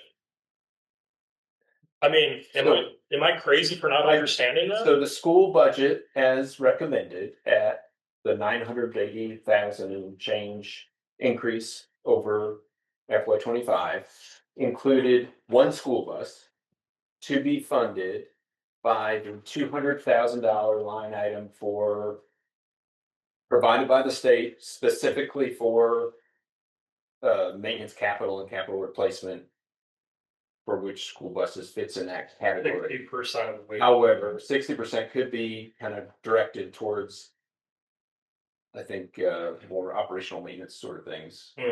We've done that before. And so if you took the school bus out of the school budget, then the schools would have to identify within their entire budget enough to satisfy the specific requirements for that $200,000 tranche of funding from the state. If the Board of Supervisors provided funding to the school board that was less than the 980 increase they asked for, then the school board would have to figure out how do we cut the cloth to fit. And one of the ways to cut the cloth to fit would be not buy a school bus. And then find a way to properly allocate towards that $200,000 in a way that keeps the state from, being upset. So I think it's a lot of words to say. It's confusing, and the school board's under a lot of restrictions, and I wouldn't expect them to buy a school bus. Yeah, So what do you guys want to do? I'm happy to make a motion. I know. And everybody's getting tired. well, I mean, But my thinking is that I'd like to do something that people are at least comfortable with, advertising. If you guys are not advertising, well, I'll just tell you what. Are you guys comfortable with that? And I'm happy to make a motion. I just don't want to make too many. I don't want to advertise enough an additional increase. Okay. nor do I. I didn't want to advertise this increase. Your work's done. I think we're good. I think we're getting. Yeah, well, I mean, you do have. Are we gonna hit 11 o'clock? No, I'm watching, so. So Ms. Donahue is on line, so you do have 5, so. You're 2 people with no appetite to advertise. Right. There's a 3rd person with no appetite to advertise. The way to find that out is for a motion to be on the floor. Okay, well, I'm gonna make a motion then to advertise. And can you guys help me with this? Advertise a new real estate tax rate to include a 2-penny There you go. increase. So you want to advertise 59 Yes. and 7, Yes.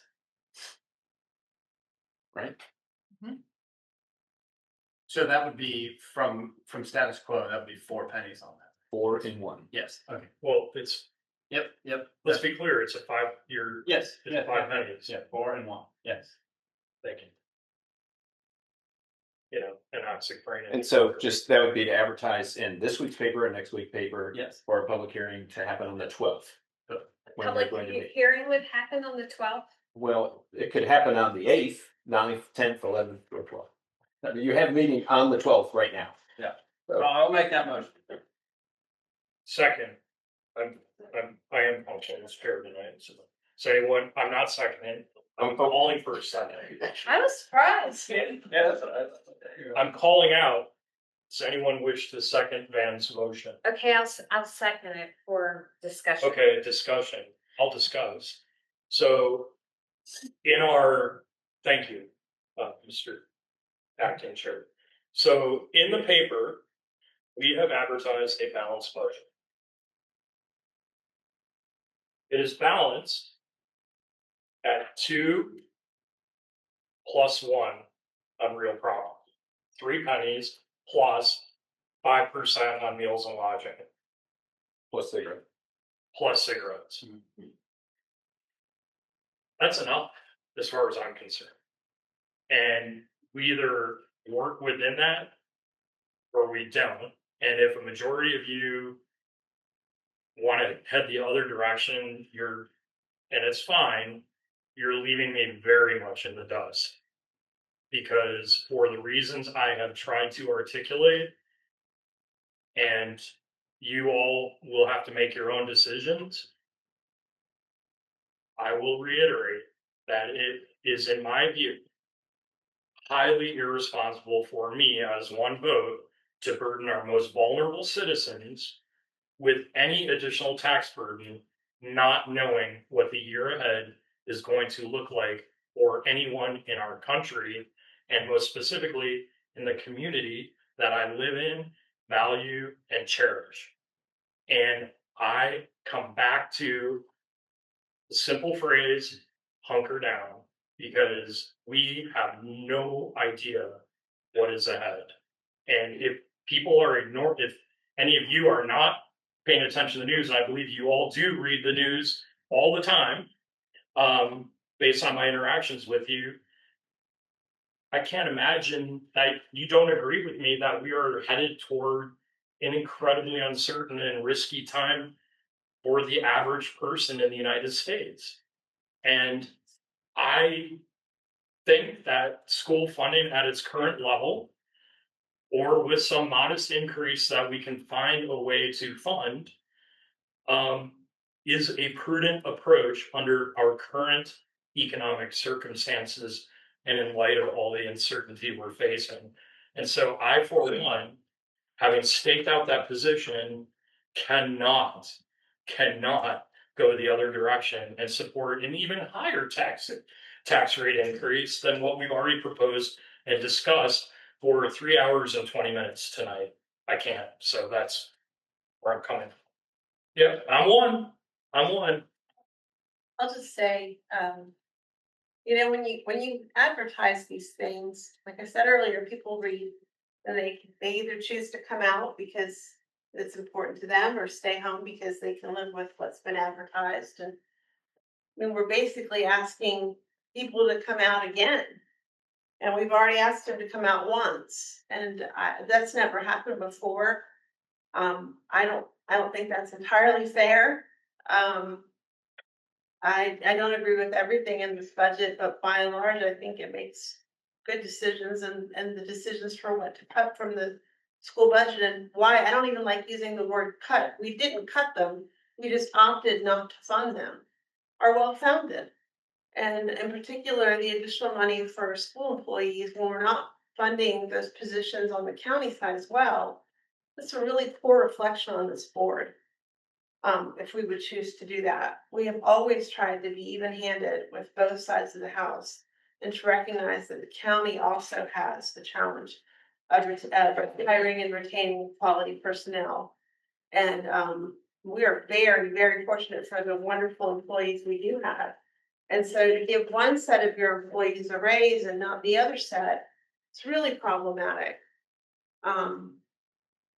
We're asking people to come out and sacrifice another night of their lives, which I have difficulty with. We've never had to do this before. And the bottom line is, as we learned in 2018, I was on the board, and Mr. Walsh was at the top of the table, and Mr. Parrish and Mr. Lazinski and Mr. Frazier and I. And it was Dr. Grimsley's first year as the superintendent of schools. Thank you for bearing with story night here at the Rappahannock County Board of Supervisors. But quite suddenly, right before school was to start that year, we found out that they'd lost their Head Start funding and needed $180,000 in order to fund the program for that year in its entirety. And because of the prudent budgeting that the board had done in advance, we were able to fund fund that with fund balance dollars, while the program managed to get back on its feet and be the locally grown program we have now. So it's tough. It's tough to make hard decisions, but if you make wise decisions now, you may profit from those decisions later and be able to do things that you might otherwise not be able to do. We have no way of knowing what those things are. I was glad to have the opportunity to fund that program. And I think they ended up with a whole bunch more kids than they ever thought they would that year. But I think we've adequately funded the schools. I think there's well-founded reasoning for the things that were drawn from this year's school request. And I don't favor re-advertising. Okay. Any other discussion on Mr. Carney's motion to re-advertise? No, I'll just say that, I'll gladly listen to everybody for 3.5 hours. If that's what it takes. I will also say, at the beginning of this budget season, when we had our, I believe it's February, when we met with the schools, it was a joint meeting. We opened, I think I said it, everyone's gonna have to tighten their belt this season. Something else I'd like to say loud and clear is I do very much trust the work that both Mr. Curry and Ms. Jewel do on this budget. And lastly, I always appreciate the discussion with my colleagues, because I think it's important to hear what each of them have to say. I'm convinced we have 1, 2, 3. Potentially four, we can, oh no, I'm counting tonight. So three more meetings together. I think we scrub what we have, we look a little bit closer at it and go from there. I just want to say that I'm a property owner in Rappahannock County, and I have never had a combined household income anywhere with even close to tens of thousands of dollars of median income. Never. I'm in law school. That's going to change. So this kind of thing would affect me, and I don't know what financial positions you guys are in, but this kind of thing would actually make a difference to me. So this is not me just kind of flinging it out from the, but I totally get it. I mean, none of us got elected on raising taxes. And it's the one thing that I'll constantly hear from people to this day. I mean, Christine sees me all the time. I walk down back from too, and it's kind of like my town hall. I mean, when I go for a walk in the morning and midday and in the evening, I have to talk, and I see everybody and I talk to them. This is the kind of stuff we talk about. So I know it's wildly unpopular. I just believe it. I think it's the right thing to do. The other thing is that it's just going to be constant catch up. It's just going to be constant catch up. And and I get it, like I'm fine with paying out of the general fund, but it doesn't do what we actually need it to do. And then at some point you do have to backfill by bumping it way up. So, the reason I made this motion, and it was just, I'd be happy to advertise. I don't know where we land, but anyway, thank you for entertaining me. And I know it's 10:30 tonight. And I want to hear from Debbie if she has anything to say. Sorry to jump in, Debbie. No worries. I do believe what you're saying is true, though. We are not looking at any year getting easier in the near future, and just looking at the capital expenses coming for the school in the not so distant future, it's just not going to get easier. And I honestly have not had anyone contact me and say, don't raise taxes. I've had multiple people contact me and say, support the schools. And I don't know if it's advertising 2 cents, but I believe we had a room full of people, or at least that was my sense, who all were saying the same thing. And one thing we get challenged on all the time is you bring us into a meeting and then you ignore us. I don't want to ignore the people that spoke today. I don't want to upset the county with the potential of adding another penny or 2 pennies, but I do believe we have to do what we can now to take care of the schools. What I said with Dr. Grimsley and Bonnie getting together and trying to get closer, we can't really even do that, as far as I'm concerned, unless we advertise an increase that we could potentially use or decide not to if they get together. But we basically put borders around us that we can't change if we don't advertise the potential for change. And I do believe that we're in for whatever's going to happen, but use of general funds at that time seems to be not wise in my book.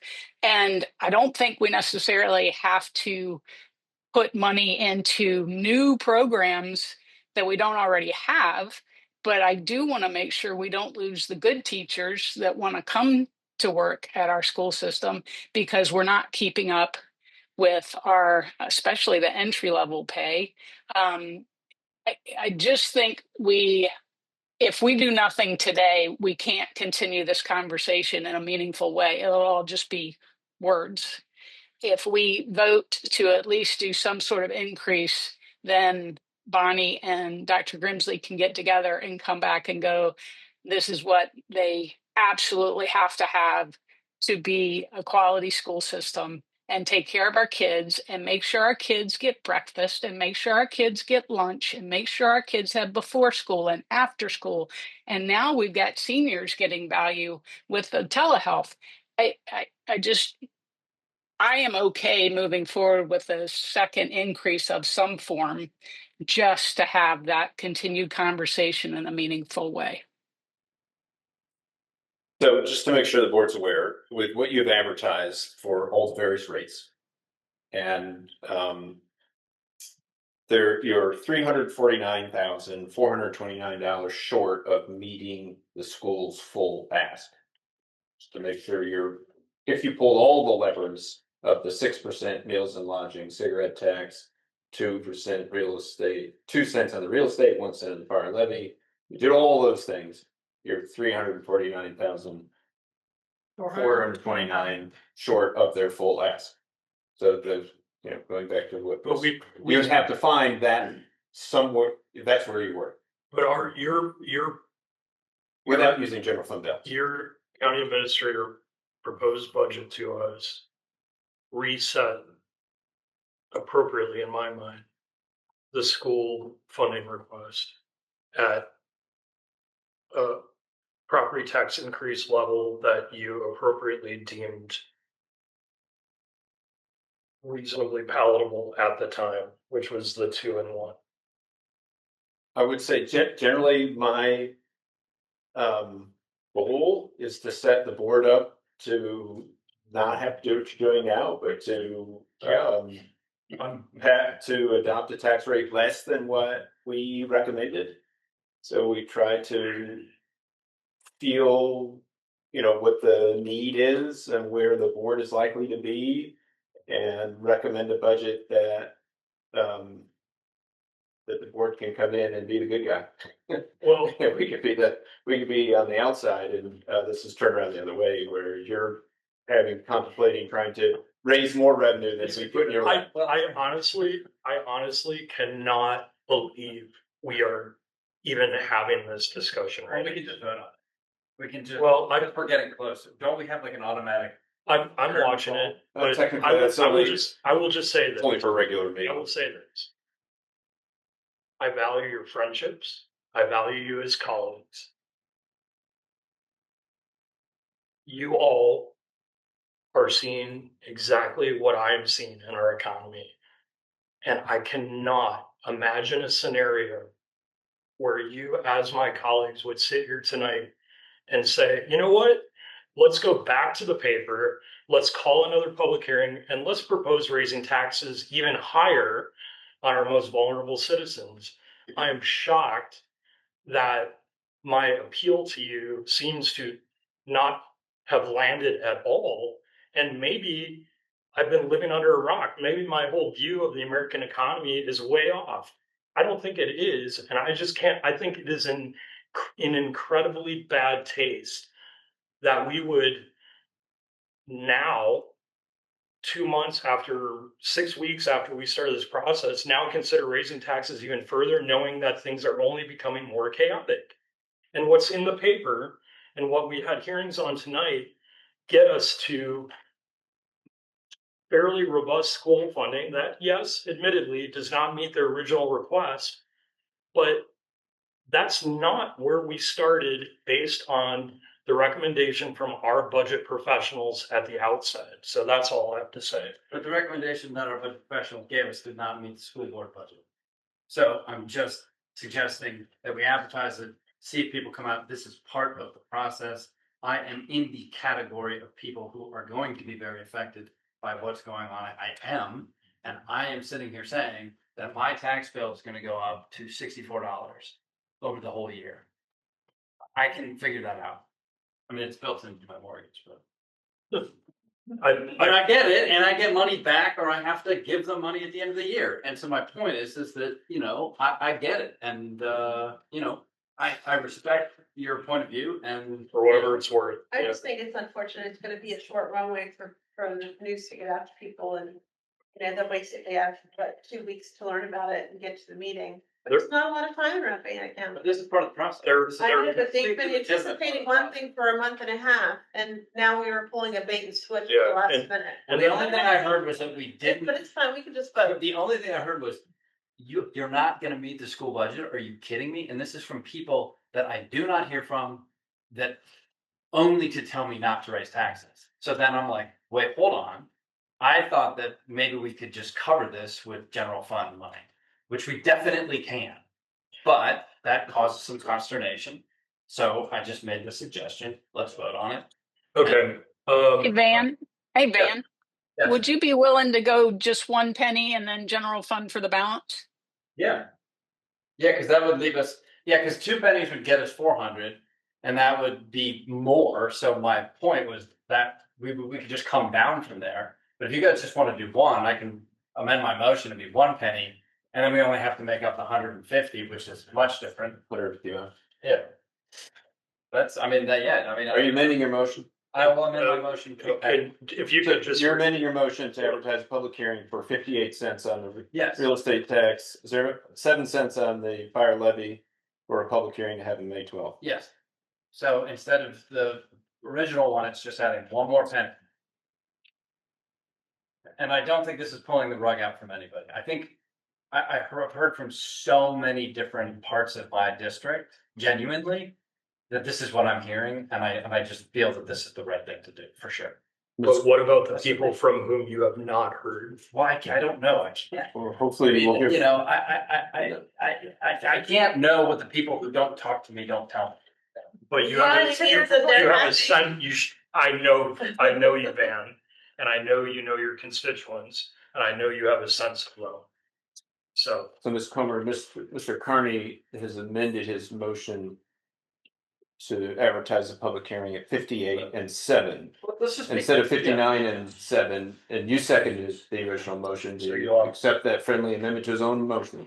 Accept that Okay. friendly. So now you have a motion and a second. So let's be clear. We're talking about a very, very. For me, it'll be $64 if we were to adopt this. $64 over the course of a whole year. For you, it would be. I don't know what it would be, but just think about that. I know what it would be, but I'm not worried about me. Okay. Any further discussion? All those in favor say aye. Aye. Aye. Aye. Those opposed, nay. Nay. All right, so that motion passes, and Gary can hopefully figure out quickly what we need to do. The biggest question in our mind, which we'll leave open, is where this is going to happen. We've already advertised that meeting, somewhere probably too small, so we'll work on that. Okay, great. We have other business to attend to. Thanks everyone for sticking around.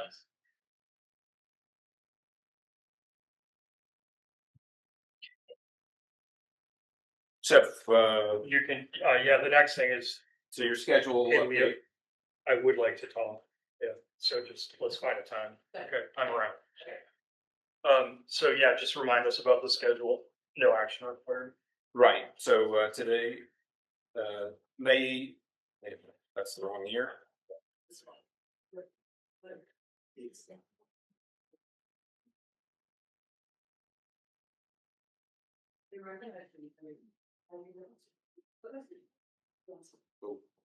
Okay.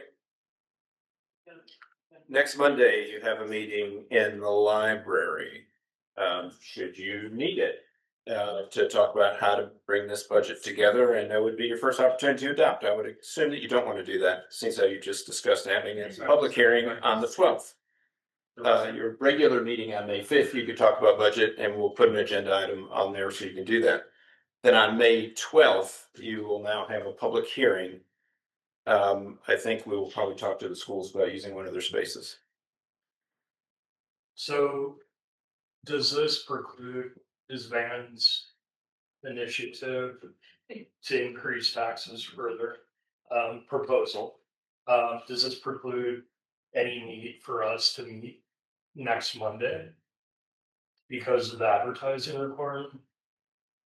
I would say that there are a lot of line items in the budget, and if you want to explore how they all fit together, then next Monday might be a time you can do that. You could ask the schools to come in and identify, what's their marginal dollar. They've asked for $980,000 more. Well, what would they not do with $970,000 more? And keep on that train, and you can have that discussion with them. Yeah, if we could have a school there, what time does that mean? 7.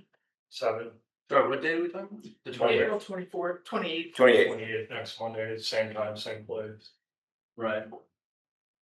And so there would be no contemplated action for the budget on that day Further because it's discussion. precede. Could we do that on the 5th too? You could. Oh, yeah. Because the Shan will be here anyway. Yeah. Right. Yeah, let's just. Well, I don't know that, but I presume. Oh, yeah, but she was gonna do her presentation. She can tell you. Yeah. Yeah, we can do it on the 5th. I mean, I've got a lot to think about, but I don't think it's anything that I need to think about out loud and burden you with. So Dr. Grimsley is available, and where are you available to discuss budget with the board on the 28th and or the 5th, Dr. Grimsley? Yes, sir, I can be there. You don't have to call me sir, ever. I would say that the 5th, if you guys are okay, it works for me. And so not meet on the 5th? I don't know, unless you guys want to meet on the What did you 28th. just say? The 5th? The regular meeting on the Yeah, but I 5th. didn't hear what you said about the 5th. Oh, just meet with, and Dr. Grimsley will be there on the 5th. Okay. To kind of go over scenarios and. I Yeah. will not be available on the 28th. And okay, that's even better. So more information to drive towards the 5th. So I can't see the fine print up there. Yeah, sorry. So it's I thought it was the next one is, oh, thanks. Yeah, that's better. So 21st, 28th, can we just go ahead and cancel both of those? Today's the 21st, so no, you can't cancel that. First. But yes, you can Oh, cancel the today's 28th. 21st? Yeah, isn't that great thing? I'm like in a time war. We can cancel it. Everything's going backwards I today. kept doing it earlier. Blur a while ago. Yeah. What reality? Yeah, so If if Dr. or if Ms. Donahue is not available on the 28th, 75 is that coming up? Okay, so 28th we can cancel. Let's just go ahead and cancel that. I know I might be alone in saying this, but I always love a good budget meeting, and I wouldn't be opposed to going through line by line the county budget. But if y'all don't want to do that, you certainly don't have to. No, I don't want to do that. I can't, but Debbie won't be here on the 28th. Is that what you're talking about? She can't make the 28th. correct. Right. Is there a motion to cancel the meeting on the 28th? I'll make a motion to cancel the meeting on the 28th. I'll second that motion. Any discussion? It's a motion to cancel the 28th. Any discussion? All those in favor to cancel, say aye. Aye. Aye. Okay, thanks, it's canceled. I didn't get the vote, so is that, It's 4-1. thank you. Who, oh, you voted nay. I voted nay. Okay. Okay. All right. So then we're back to May 5th. Yep. And so just Gary, if you just quickly catch us up on with this redo, what does this mean now for the latter part of the schedule? Right, so then you'll have some budget discussion on May 5th. On May 12th, this will now turn into a public hearing, location to be determined. We'll get that all advertised and figured out tomorrow. And then, Wednesday, the 14th is already a work session. So that's, kind of your last day to adopt a school budget. So you'll receive all the input on the 12th, take everything you know, and we'll have a budget for the schools at least on the 14th. And then your regular meeting in June, you could adopt just the school budget on the 14th and the county budget. I always try to advise you against doing that. You should have all the information you need by the 14th. Really? Okay. I mean, I don't know what new you're going to learn after the 14th. But the 14th is, so when's our, You must adopt the school budget by the 15th. and our public hearing is on what day? The 12th. 12. But didn't you say that we have to wait 7 days? Oh, yeah. Yep. Yeah. So you have to, you'll. Can you believe it took me 5 years to actually figure out something that you hadn't already No, we figured can't. out? So we did the 8th, I think, was the other day. The 2nd you The could 8th, go. Right? The 8th. Got back to the drawing table. Yeah, Monday. Where is it? Monday. You could do it the 8th, Thursday. Yeah, and complicating this is also the public hearing for meals and lodging tax ordinance. If we go down that route, the very latest you could have that public hearing on those is May 29th.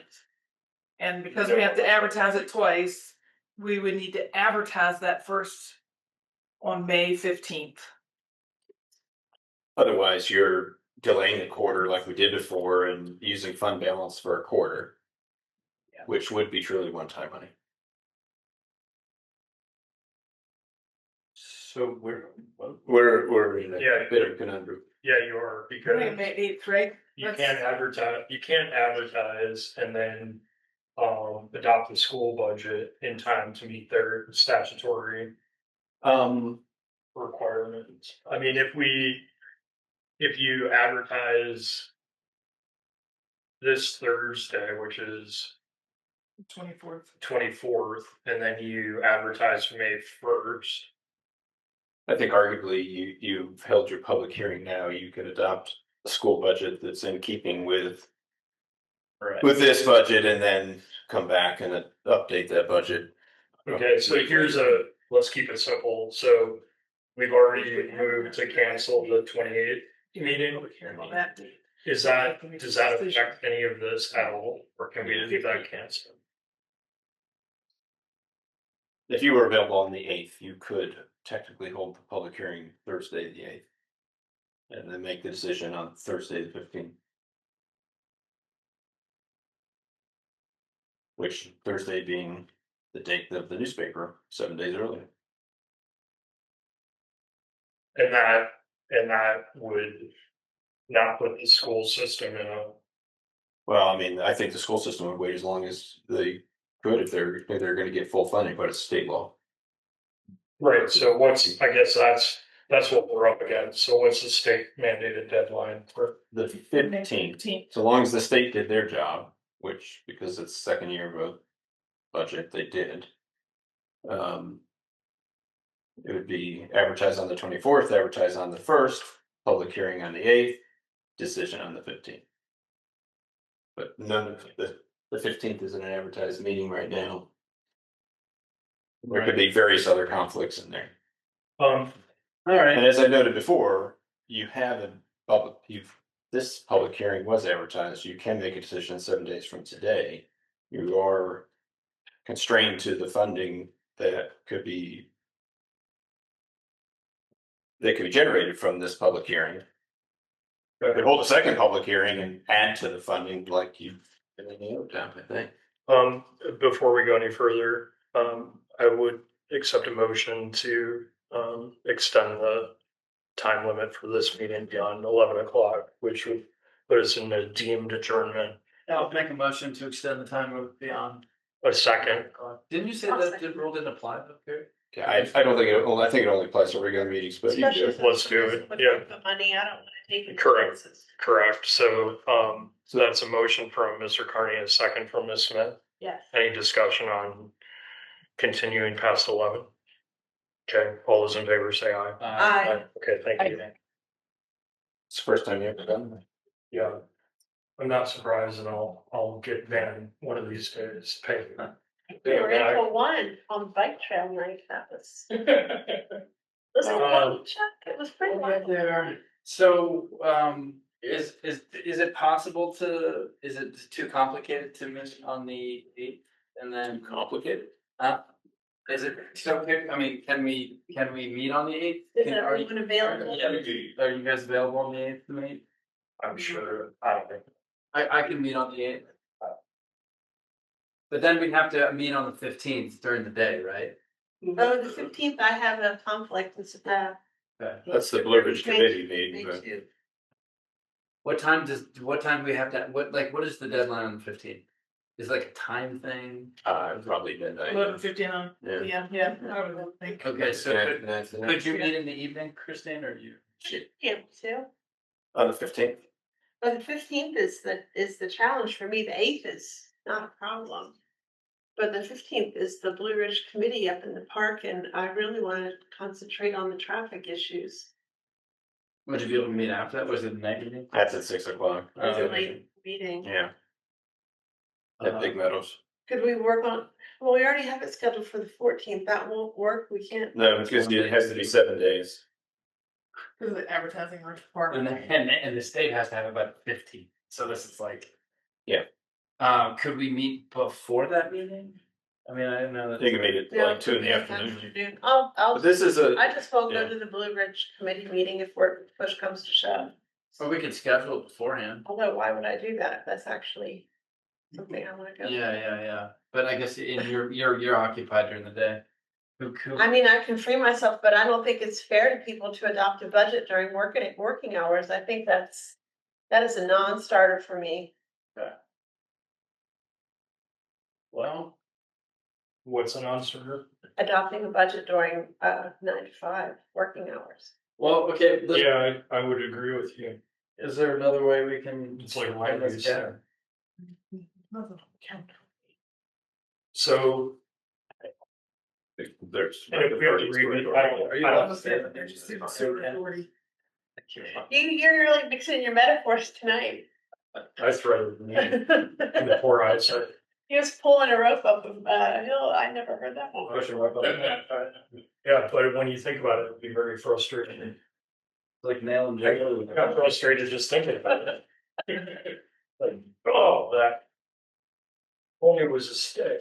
We can make I mean, if it is what it is, we can make it the 8th and the 15th. I don't want you to miss that meeting. I don't wanna miss it either, but you know. So. Yeah, take your time and make sure we get it right. There's no, well, we need a definitive date for an advertisement. And we'll just have to figure out the location. For the 8th. County board. It's fenced in. And what's going on here? It's a local effect. in the evening, probably nothing. I wouldn't do that today. Technically, I'm Yeah, not it looks like nothing, but supposed to be here, so. no, great. Where are you going? Bacon. How did it go over in Madison, Chuck? Was it this much fun? Can we do it here on? We're doing it. Christine, are you okay doing this? Yeah, I'll push Okay. the other. Okay. All right, so public hearing on the 8th, then adoption on the 15th. Yes. Okay, so one of the three who adopted the motion to advertise public hearing on May 12th for 58 cents and 7 cents needs to then go in and Make an adjustment. For a time and place. Yeah, they just need to amend that, I'll- re-vote on. So that was Van's a new motion. motion, replace that. Yeah, So I'll amend my motion to, well, it's not really, what am I? move to reconsider that motion. But I'm gonna move to reconsider that motion for time and place, changing it to May 8th and May 15th. to meet on May 8th and May. 15th. Public hearing on May 8th for 58.7 cents. Yeah. Yes. I'll make that motion. Donna, you're just, Are you willing to amend the motion, Donna? yeah, you just, Sorry, I was still checking my dates. Yeah, I'll second that. And Ms. Donahue said a minute ago she needs to leave very soon, so I suggest you you call for that vote, Mr. Vice Chair. say it again. Ms. Donahue has her time's running short, so you need to vote on that reconsider motion. Okay. All those in favor, say aye. Aye. Bye. And that was Opposed? Nay. Nay. okay, 3-2.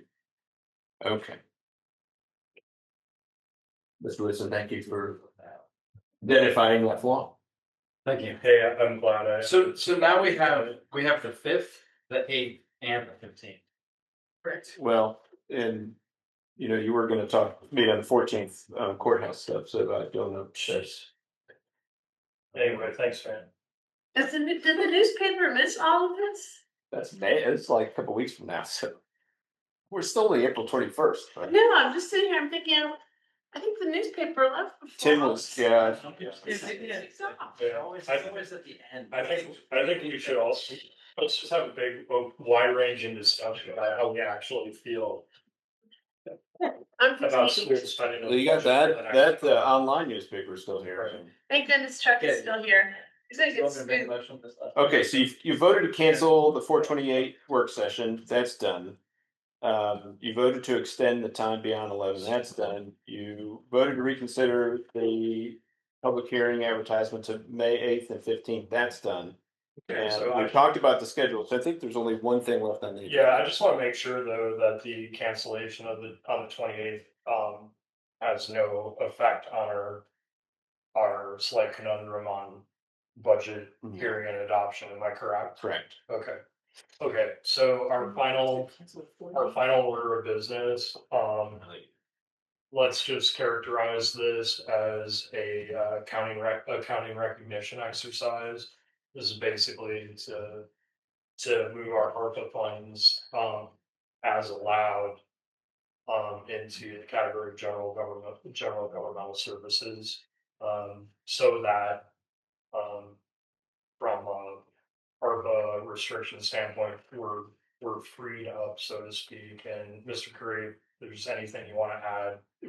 We have to report annually. Yeah. And our next opportunity to report annually is April 30th is the deadline. And so if the board takes this action, Bonnie could make our final ARPA report saying we've obligated and spent all of our ARPA dollars if you vote to adopt this resolution. Okay.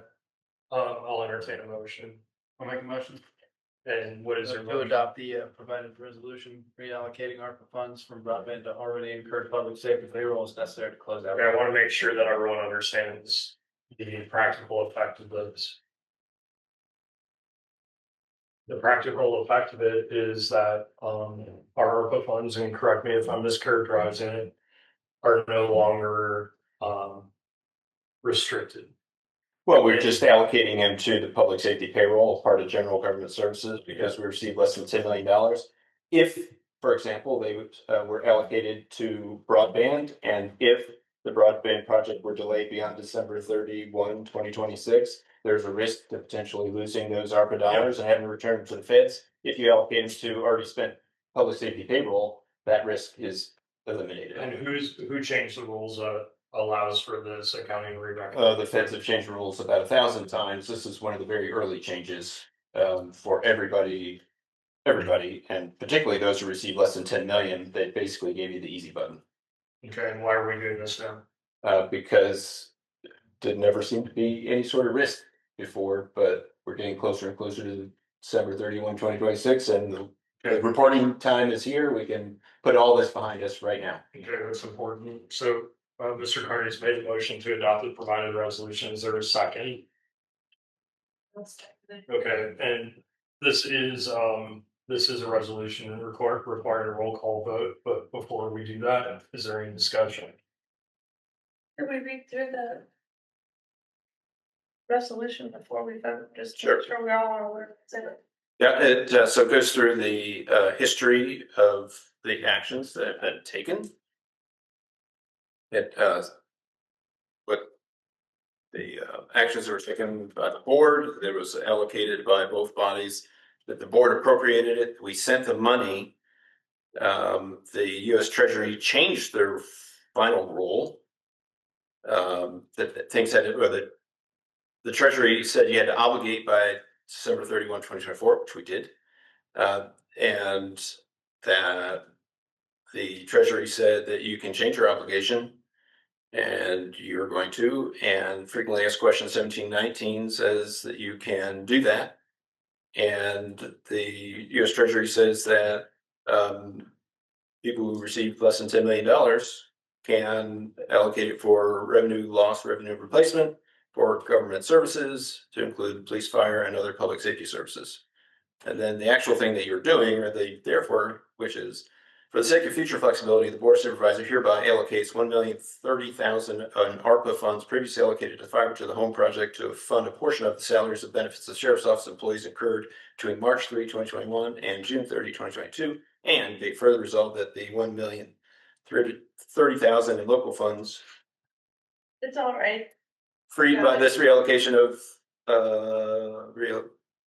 funds be allocated to the Fiber to the Home program. I don't know where I just lost my thought. This one. So it's just replacing money we would have already Yes. set aside for the sheriff's department with the bucket from ARPA to make sure it stays in place. Yes. Yes. Yes. That's cool. Swapping revenue sources for two different things.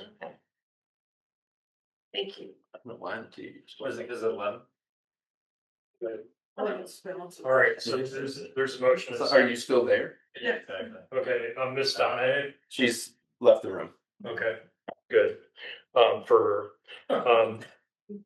Ms. Comer, Aye. Ms. Smith, Aye. Mr. Carney. Aye. And I also, and I will entertain a motion to adjourn. Thank you. We're adjourned. Aye. Thanks.